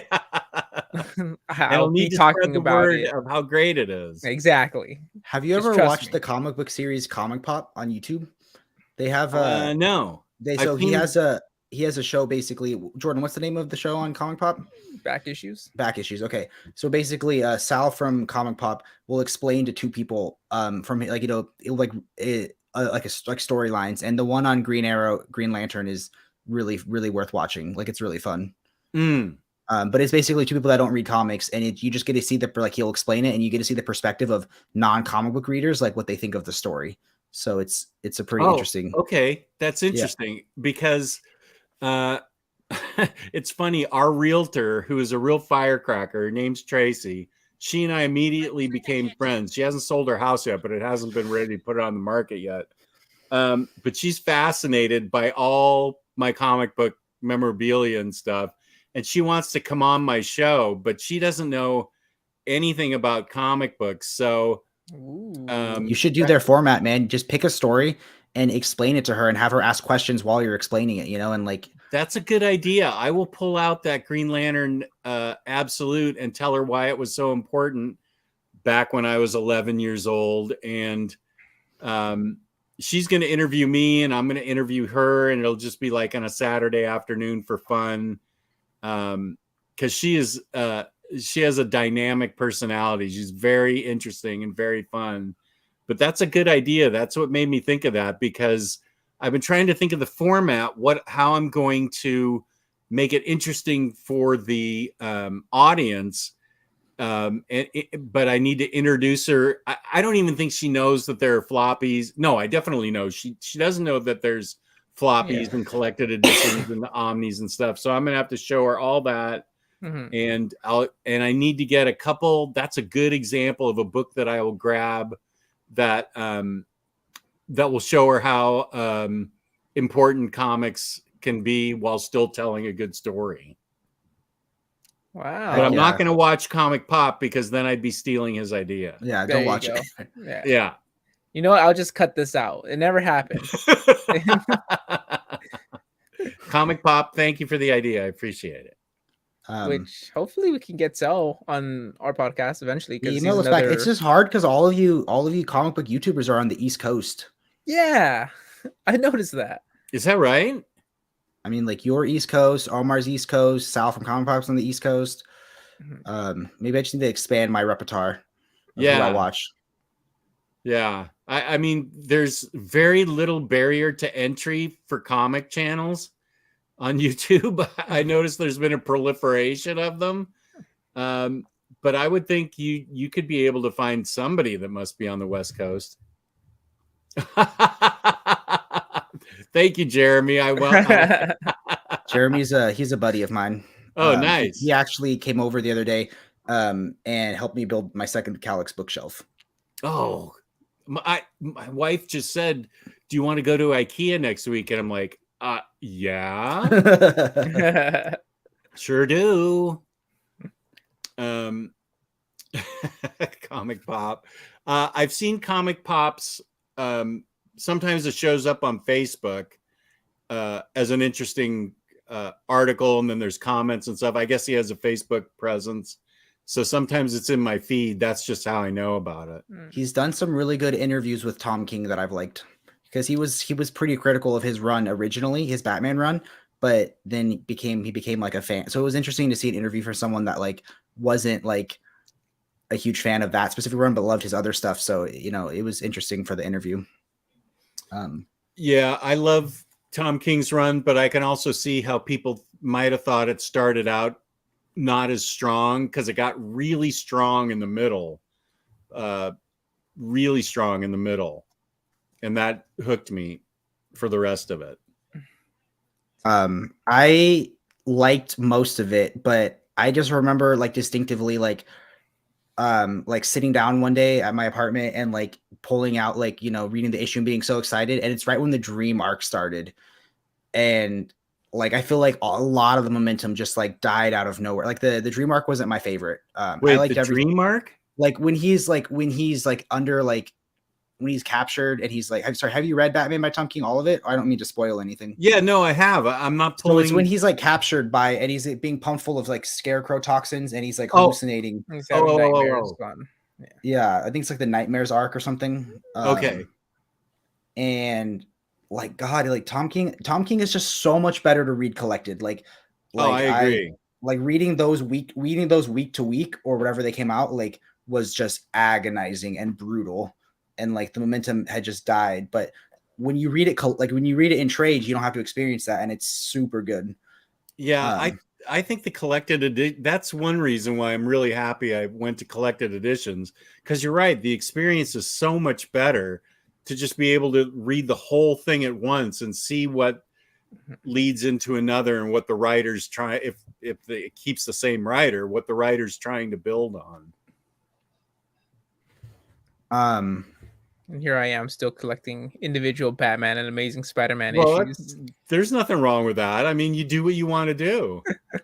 It's your collection. You do what makes you happy. I like being current on some of the comics.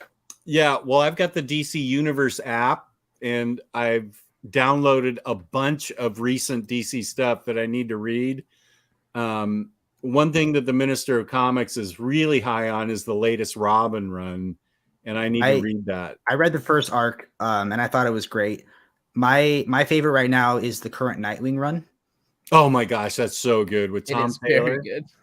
Yeah, freaking Tom Taylor has not written a bad book yet. I don't know that he's capable of it. Did you see the announcement he announced yesterday? Yeah, the Titans one with Nicola Scott. She's such a good artist. That reminds me, All New Wolverine is one of my all-time favorite Omnis.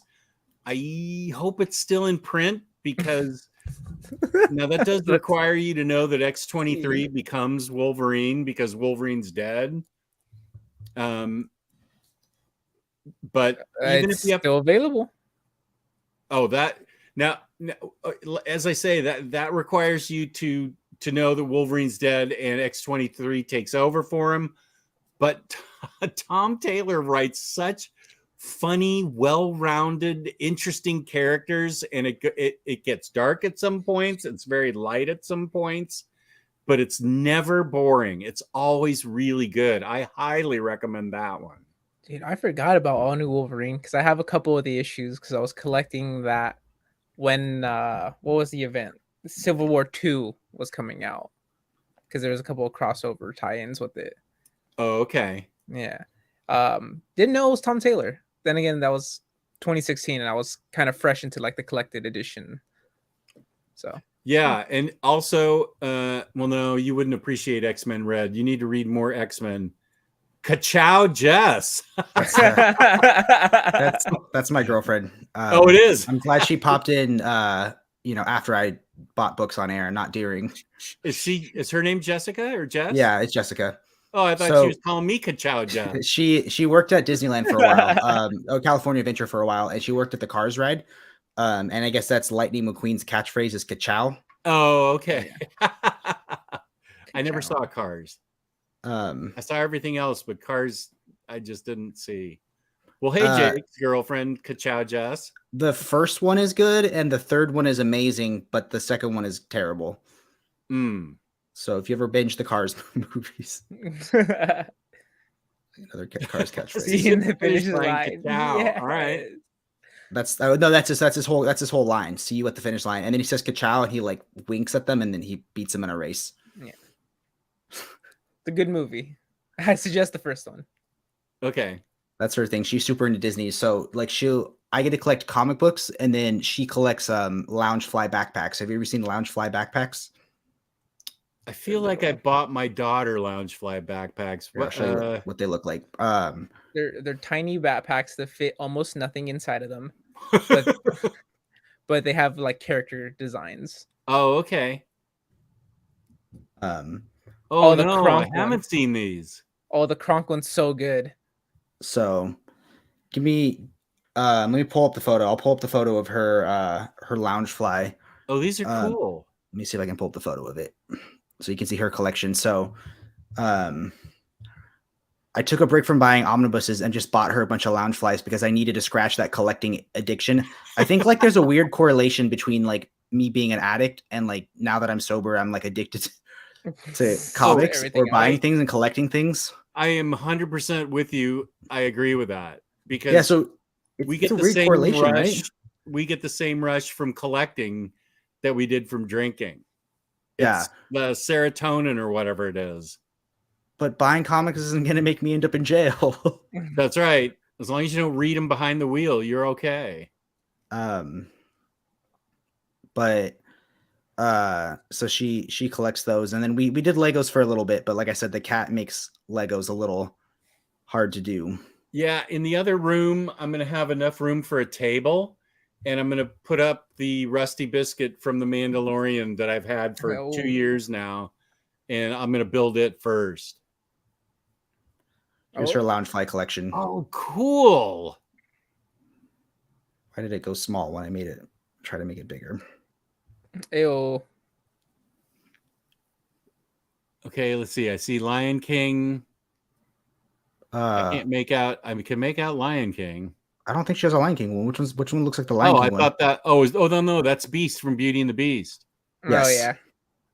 So Beauty and the Beast is her favorite. So she's got her whole little Beauty and the Beast wall, and then she has her castle collection. So it's like the different like locations. That X-Wing one is mine, and it has a little compartment where you put a Funko Pop of a droid inside, so it's like R2 in the cockpit. Oh, cool. And then that Steamboat Mickey is mine. Is this in the place that you guys are currently living in? Yes. So we have a really big walk-in closet. So basically she said, you can have a comic book room, and I'll have this large walk-in closet for my backpacks. Okay, I think you were right to get her a ring. Yeah. No. Yeah, I think so. Yeah, you need to spend the rest of your life with her. Yeah. That's a no. Is that you guys? Yeah, we went to Disney World. So right before she stopped working at Disney, she got a new job now. She teaches kids to read as an educational therapist now. But we wanted to go on one last Disney trip before she lost her discounts. So we went to Disney World, and the first time we went to Disney World, we went for a few days, and we went in the winter, and the weather was perfect. Then we went in the summer, not knowing that Florida weather is terrible. So it was like a monsoon, and then we left, and a week later, all of everything shut down in Florida because of the hurricanes. So the best time to go is January. Yeah, to Disney World. Yeah. So we're big Disney people. We live about 10 minutes from Disneyland. So that's a score. I think she's actually there right. She was there right now earlier tonight with her friends. So guys, so cool. I will be right back. I'm gonna go use the bathroom. So sorry, are we going on too long? I mean, you can dip out anytime you need to, man. I could talk to you forever. So who, me? Let us know when you have to go, man. To do. You're keeping me from BRB. You're keeping me from unboxing stuff that I'd rather not do. I'm done for the day. Let me see. I think I sent you that photo. Let me pull up that photo of my DC collection, and you tell me if there's anything that I'm missing. I just pulled out some of my DC books, my Omnis finally. I really liked your collection that you sent me the other day on the show. Oh, wait. I know. I was so happy that you showed it off. Yeah, I'm going to pull it up right now. Okay.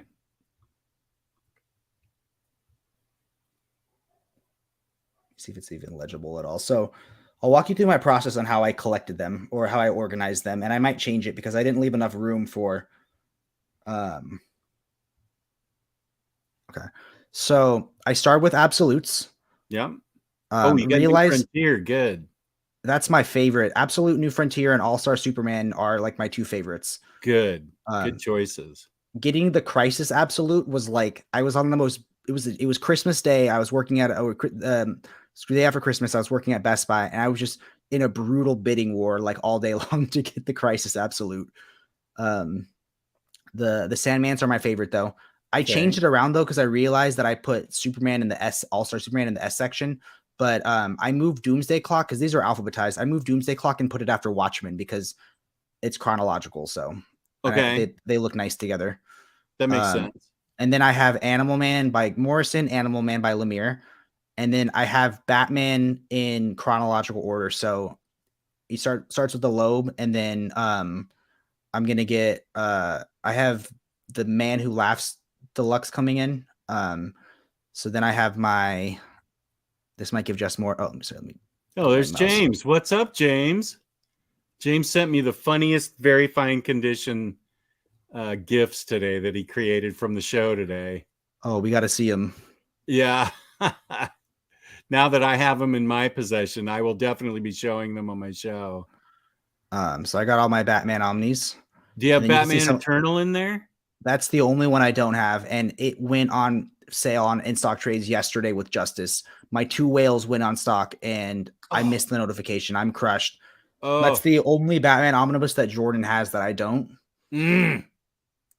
So that is like a specific store spot. So, and then I went sideways to be able to fit more Batman Omnis as they come out.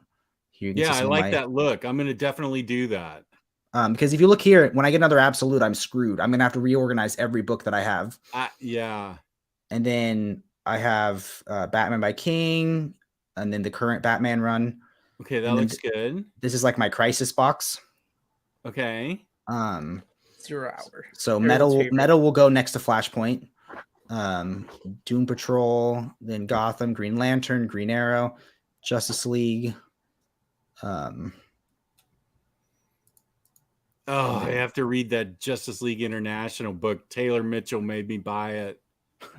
I hated it, and now I'm going to be forced to read it. I heard that there was some sort of controversy why 3 was never going to come out. I don't know. It was the goofy wahaha era, and it just wasn't for me. But if you grew up with it, then it's something that you dig.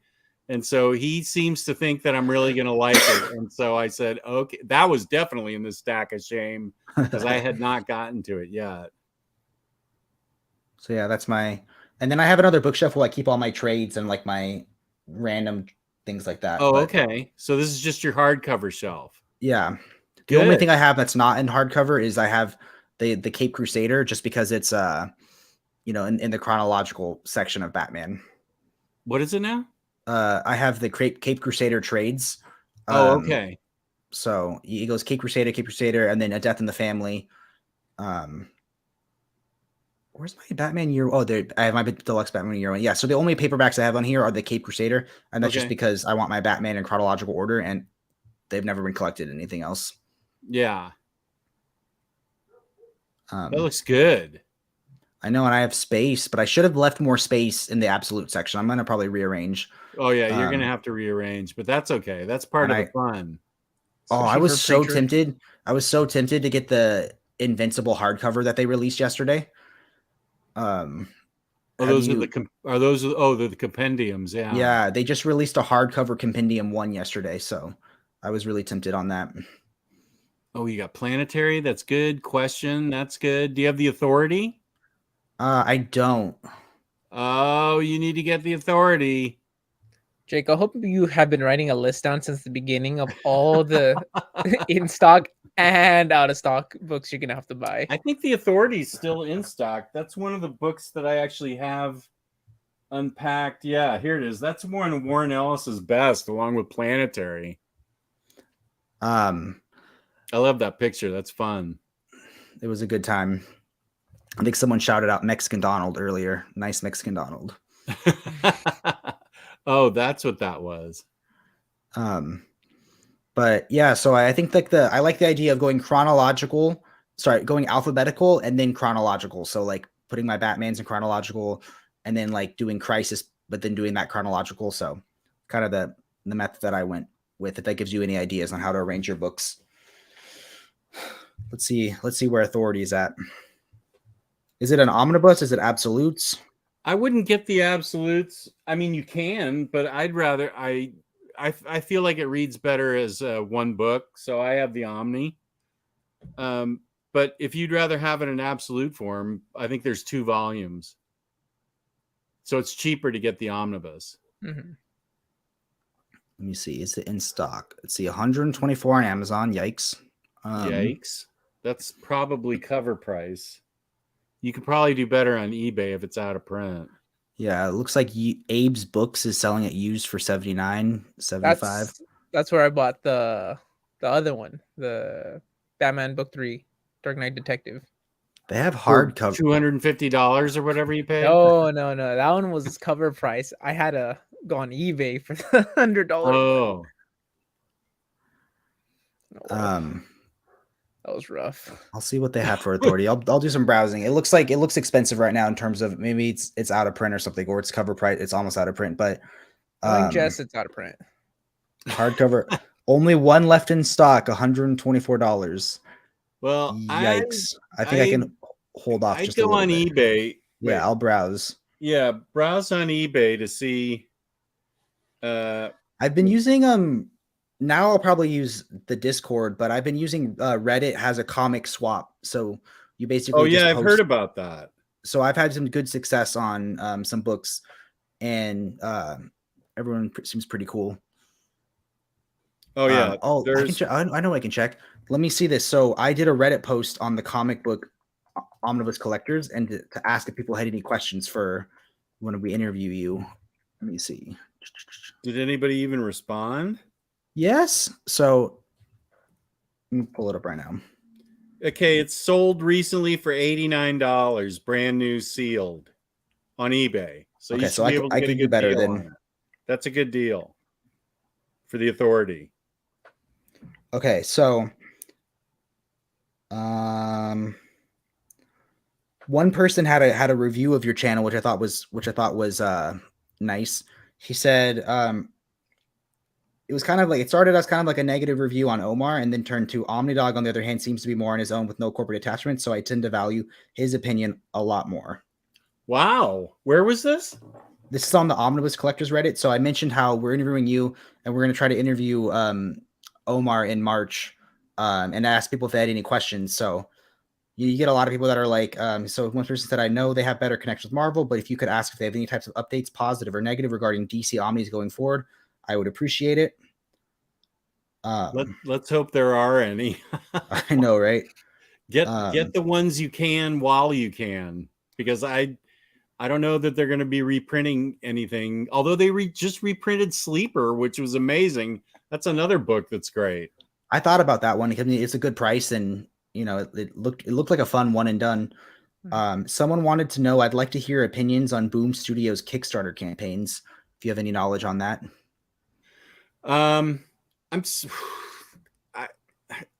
Publishers that do Kickstarter are not. Hey, bruh, Vicky Shetty, is she another one of your friends? Or no, I don't know who this is. I can't. It's one of our many fans, you know, from our popular podcast. What's up, bro? Man, what's up, okay, bro? Dude, what up? What's up? So there's a Reddit group called Omnibus Collectors, which I'm a part of, a pretty active part of, and they had asked questions. They submitted questions for us to ask when we talk with Omnidog. So we're going through them right now. Okay. Well, they did just put out Sleeper, which is a plus. Because that's a great book and that was a much needed reprint. So that's definitely something that you should get. But you heard my thoughts earlier that it feels like a crapshoot right now. I don't have any connections with DC. I mean, I wish I did, that I could give you more information. I would say that if there's any omnibus out there right now that's still in print from DC and you want it, you should get it, because I don't know, excuse me, if they're going to be reprinting anything anytime soon. If they're having a hard time just putting out omnis of anything in general, get that sleeper omnibus, jump on the Authority before it goes out of print completely. I would definitely try and concentrate on getting the books that you really want from DC. There just doesn't seem to be a focus on giant collected editions, and which is why I'm not going to complain about the standard size books, because I feel like we're lucky to get anything at all. Yeah. And I like that they're coming out at least before the trades, because it would suck to trade wait, and then the paper trade, like floppy trade, comes out, and then I have to wait even longer for the hardcover trades, Yeah. But I really miss the deluxes. Those were such a good format. Yeah, I do too. Favorite.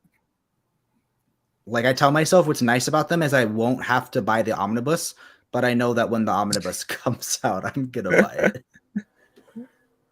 You got to double dip or triple dip in some of your cases. I actually sold off my floppies collection of Tom King, and I got some omnibus money, which was nice.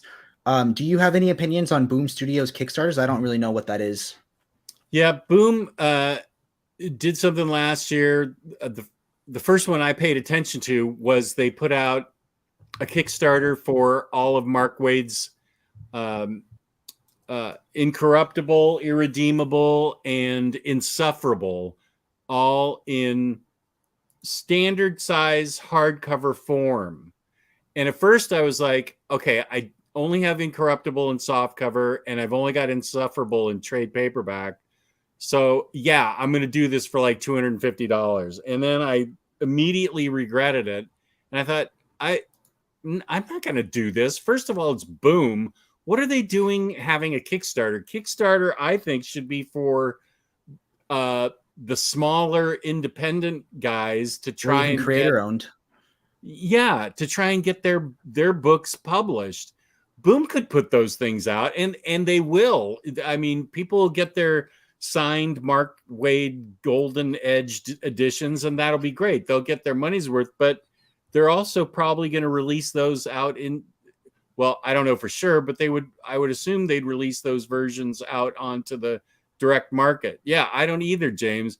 I don't think a publisher should go to people for Kickstarter money. That's for creator-owned projects, to get their passion projects off the ground. Boom could put those out on their own, and they'd sell like crazy. I mean, Mark Waid's books, Boom, they would sell because they're awesome and they're well known. And I don't know, that rubs me the wrong way with Boom, and anybody else that does something like that. I think Boom did that, except in the case of the what am I thinking of? The books that Kristen likes so much, not Lumberjanes, Giant Days,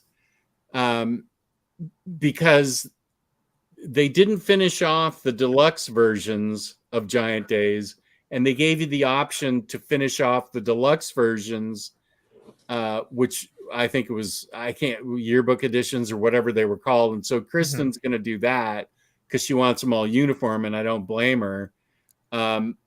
And I don't know that they're going to release those out, but they're probably going to release out Giant Days in collected format, which gives me hope that they'll do the same thing for Lumberjanes, which stopped at 1 through 6, at the 6th. And I think there's at least 2 more volumes that could come out of Lumberjanes. So in that case, it offered you something that they won't put out to the general public. Those ones that Kristen got to finish her run. So in that case, I felt like it was good because they were giving you something that you couldn't actively get later on in the direct market. That's pretty cool. That way, I mean, it's worse than them just like stopping the run. Like, it took so long for the last like Tom King deluxe edition to come out, and I was like, are we ever getting it? Like, it was like a year, I think. Oh yeah, it was a year. I thought this comment was pretty nice. This was by Solid Gold Telephone 12. They said, no questions, but just thank them both for their genuine enthusiasm, childlike glee, and openness around the hobby. It's great to see videos with no gatekeeping and just enjoyment. I know we all get more cynicism as we get older, and I'm sure people can point out certain videos or slip-ups they've both made, but the overwhelming takeaway I've had from both of them over the years is a positive one. Oh, that's nice. That is nice. That's really nice. I don't like that the person included very fine condition with me, but okay. A shared compliment is still a compliment. That's very nice. I appreciate that. Yeah. Gatekeeping. That's a relatively recent term I learned, in the past 5 years. And I'm like, who are these people out there with the time on their hands to be gatekeepers, and who appointed them as gatekeepers? I deal with gatekeeping in the meat smoking online forums. I bought a good beginner pellet smoker, a pit boss, and it was a good beginner one. But you'd go on Reddit and everyone's like, if you don't do this with your meat and smoke it at 80 degrees for 17 hours, you don't even smoke meat. There's gatekeeping in the pit smoking. Yeah, it was insufferable. Gatekeeper, what? Yeah, Dude, who's gatekeeping comic books though? I think that's where I learned the term gatekeeping for comics. If you don't like this, then you shouldn't be collecting, stuff like that. Yes. One Entertainment asked them how many books in their collection are still unread. Omar's much better than I am. I'm sure. I wish we could flash over to a stack of shame right now and just post a photo in the comment. Yeah, really. That when you consider that's 12 feet of hardcover, softcover books. I read constantly except for this past move, and I still I never put a dent in it. I am embarrassed to say, and I will willingly always admit it, that I think I've probably read 30% of my books. And that's probably being generous. I recently downloaded, I think it was Book Buddy, and I scanned all my books. So I'm going to try to keep track of what I've read and what I haven't read. I'm scared to know what the actual number is. But I feel like collecting comics and reading comics are two separate hobbies that I love for different reasons. Yeah, that's fair. Collecting comics is when I get a rush, and reading them is when I relax. I think that's a good way to describe it. But I always feel better after I've read a comic that's really good. I have my list of what I've read this year so far. So I did Mr. Miracle by Tom King. We did it for our podcast, but I've already read it. But that was my third time, and I loved it. Infinite Crisis Omnibus. That's a thick read. That was a thick read, and I tore through it. Then I had already read Volume 1 of Green Lantern, but I reread the Sinestro Corps War because I did Green Lantern Omni 2 by Johns. Oh, and I think that I heard, I think I may have told you when you and I were texting that I think I heard somewhere, but I'm not 100% sure.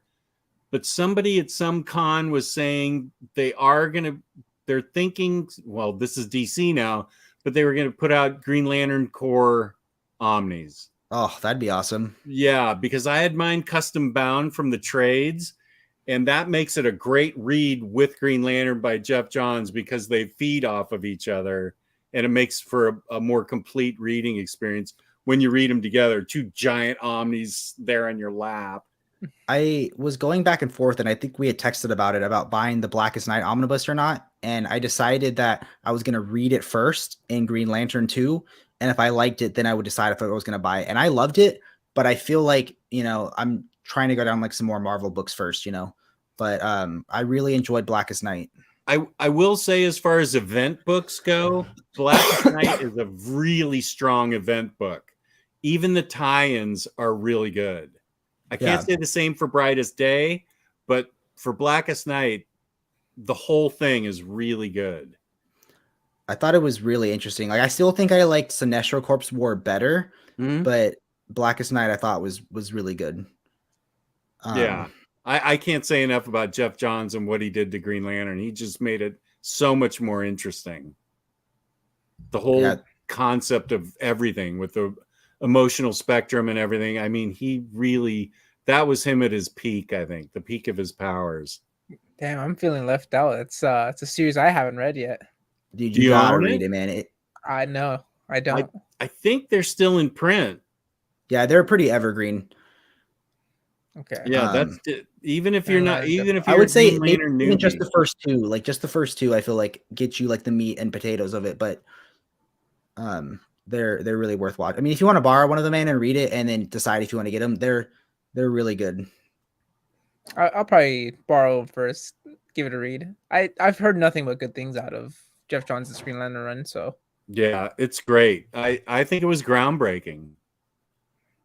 It made Green Lantern more interesting. So after he went through a period of being really awful with like Parallax and what else was he?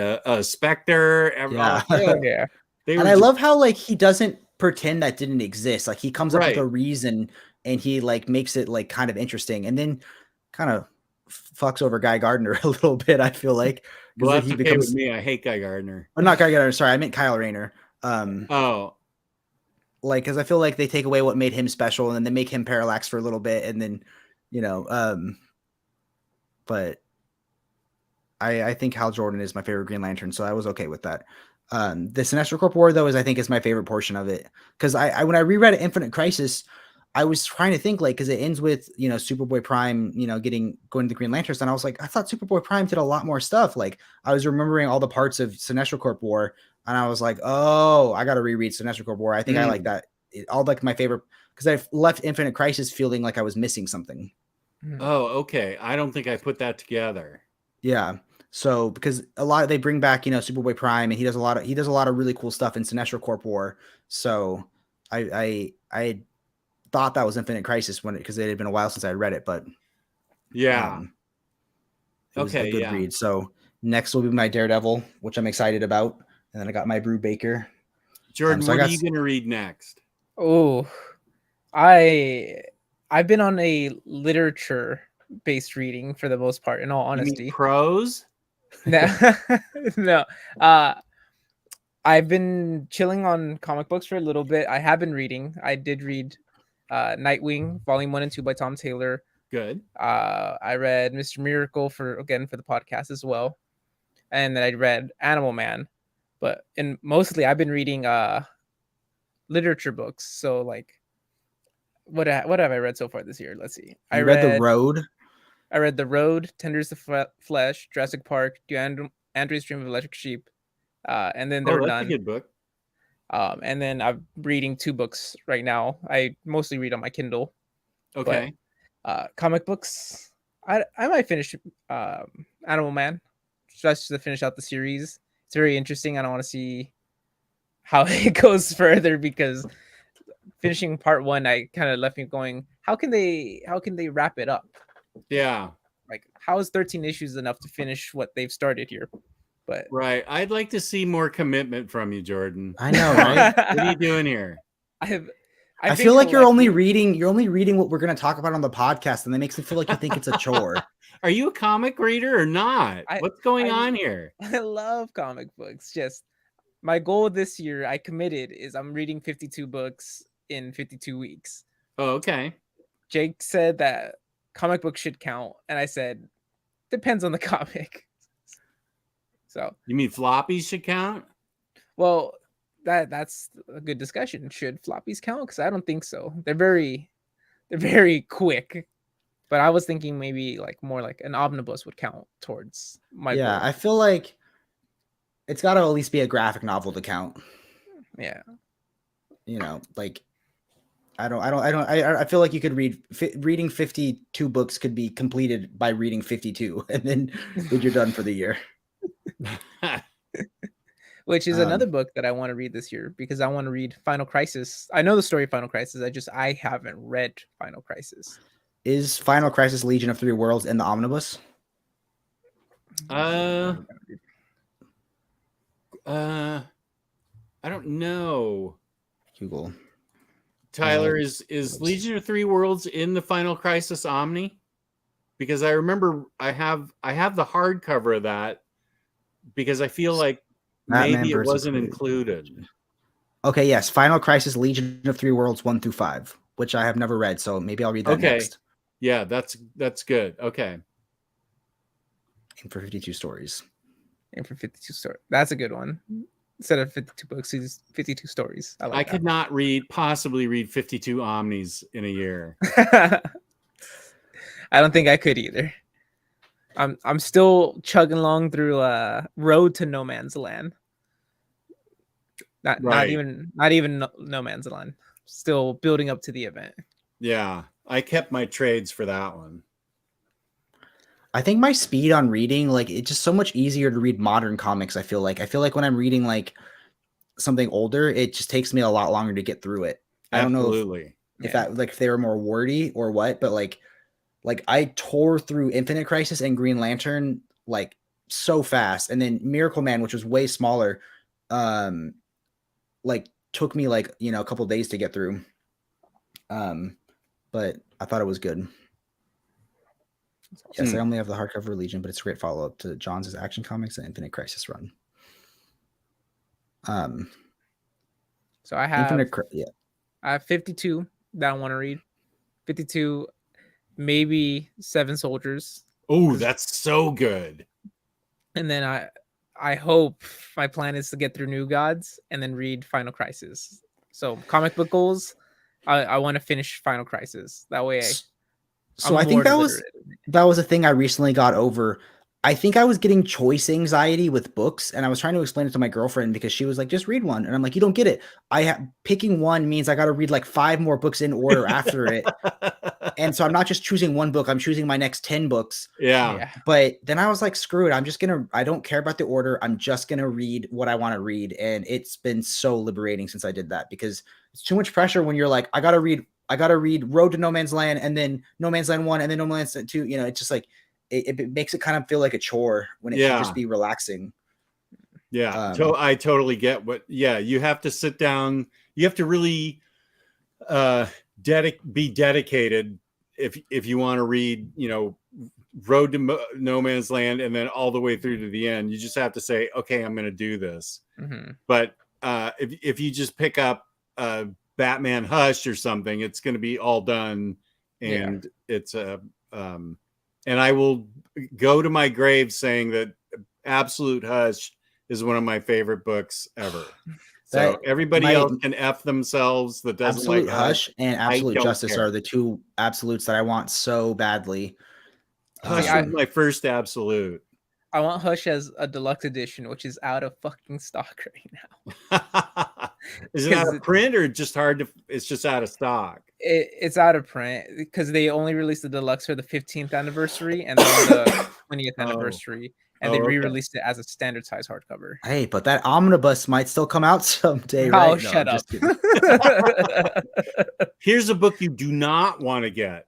Do not get Identity Crisis in any form. I forgot about that one. I have it in like the smallest trade possible.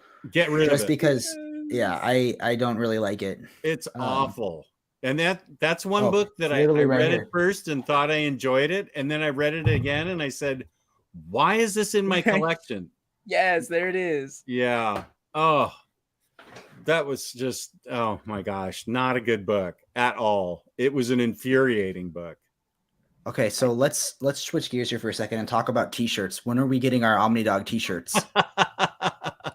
Yes, it's been almost 2 years. James, would you buy an Omnidog t-shirt if he sold Omnidog t-shirts and the proceeds went to charity? Also, don't listen to Omar about buying Batman Year 2. What was? I know he loves that Year 2. Ask Jordan again. I don't think he heard you. Jordan, sorry, we got to get our Omnidog t-shirts, right? Yeah, definitely. Well, I'm trying to work it out with comic books for kids, because I don't want to make any money on t-shirts. That doesn't. I mean, peace and love to everybody that makes money on t-shirts. That's fine with me, but I'd rather the person pay for the shirt and then the extra $10 go to comic books for kids. And I've been kind of going back and forth with comic books for kids, how we could actually do that. So they're up for it. I talked to Mark about it at Comic Books for Kids. Excuse me. And we're just trying to figure out a mechanism for me to sell Omnidog shirts with the Comic Book for Kids logo on it. With a big Omnidog thing on the back, and for proceeds to go to that charity. So I feel in the next few months we'll figure it out, because I have to find a t-shirt. I know there's print to order t-shirts, so I don't have to get 1,000 t-shirts in my house and sell them out of my house. Look, man, I'd buy, if you had a lot, I'd buy like 300, man, but I couldn't buy all 1,000.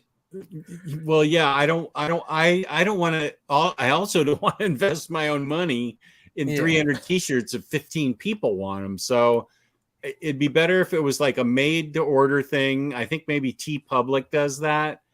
And if the proceeds came to me, I could be transparent and then send Comic Book for Kids the donations. I think that's going to have to be how I do it, is that I sell the t-shirt. Well, the t-shirts would come from the manufacturer. The money would come to me, and then I would send all the proceeds to Comic Books for Kids. That's awesome, man. That's a really cool idea. Yeah. Is that you're also like, are you dyeing your hair soon, or like that's like a fundraiser thing, right?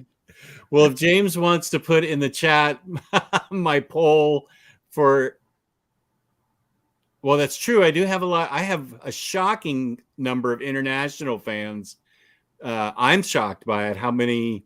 A lot of times my Saturday shows get more international fans than U.S. fans. James is right there. But if I get to 8,000 subscribers, there's a poll on my channel that my daughter reminded me of. She gets to dye my hair. And pink is currently leading with green not far behind, but it's about 5% behind. I need to promote it more because I've only got about 400 votes so far.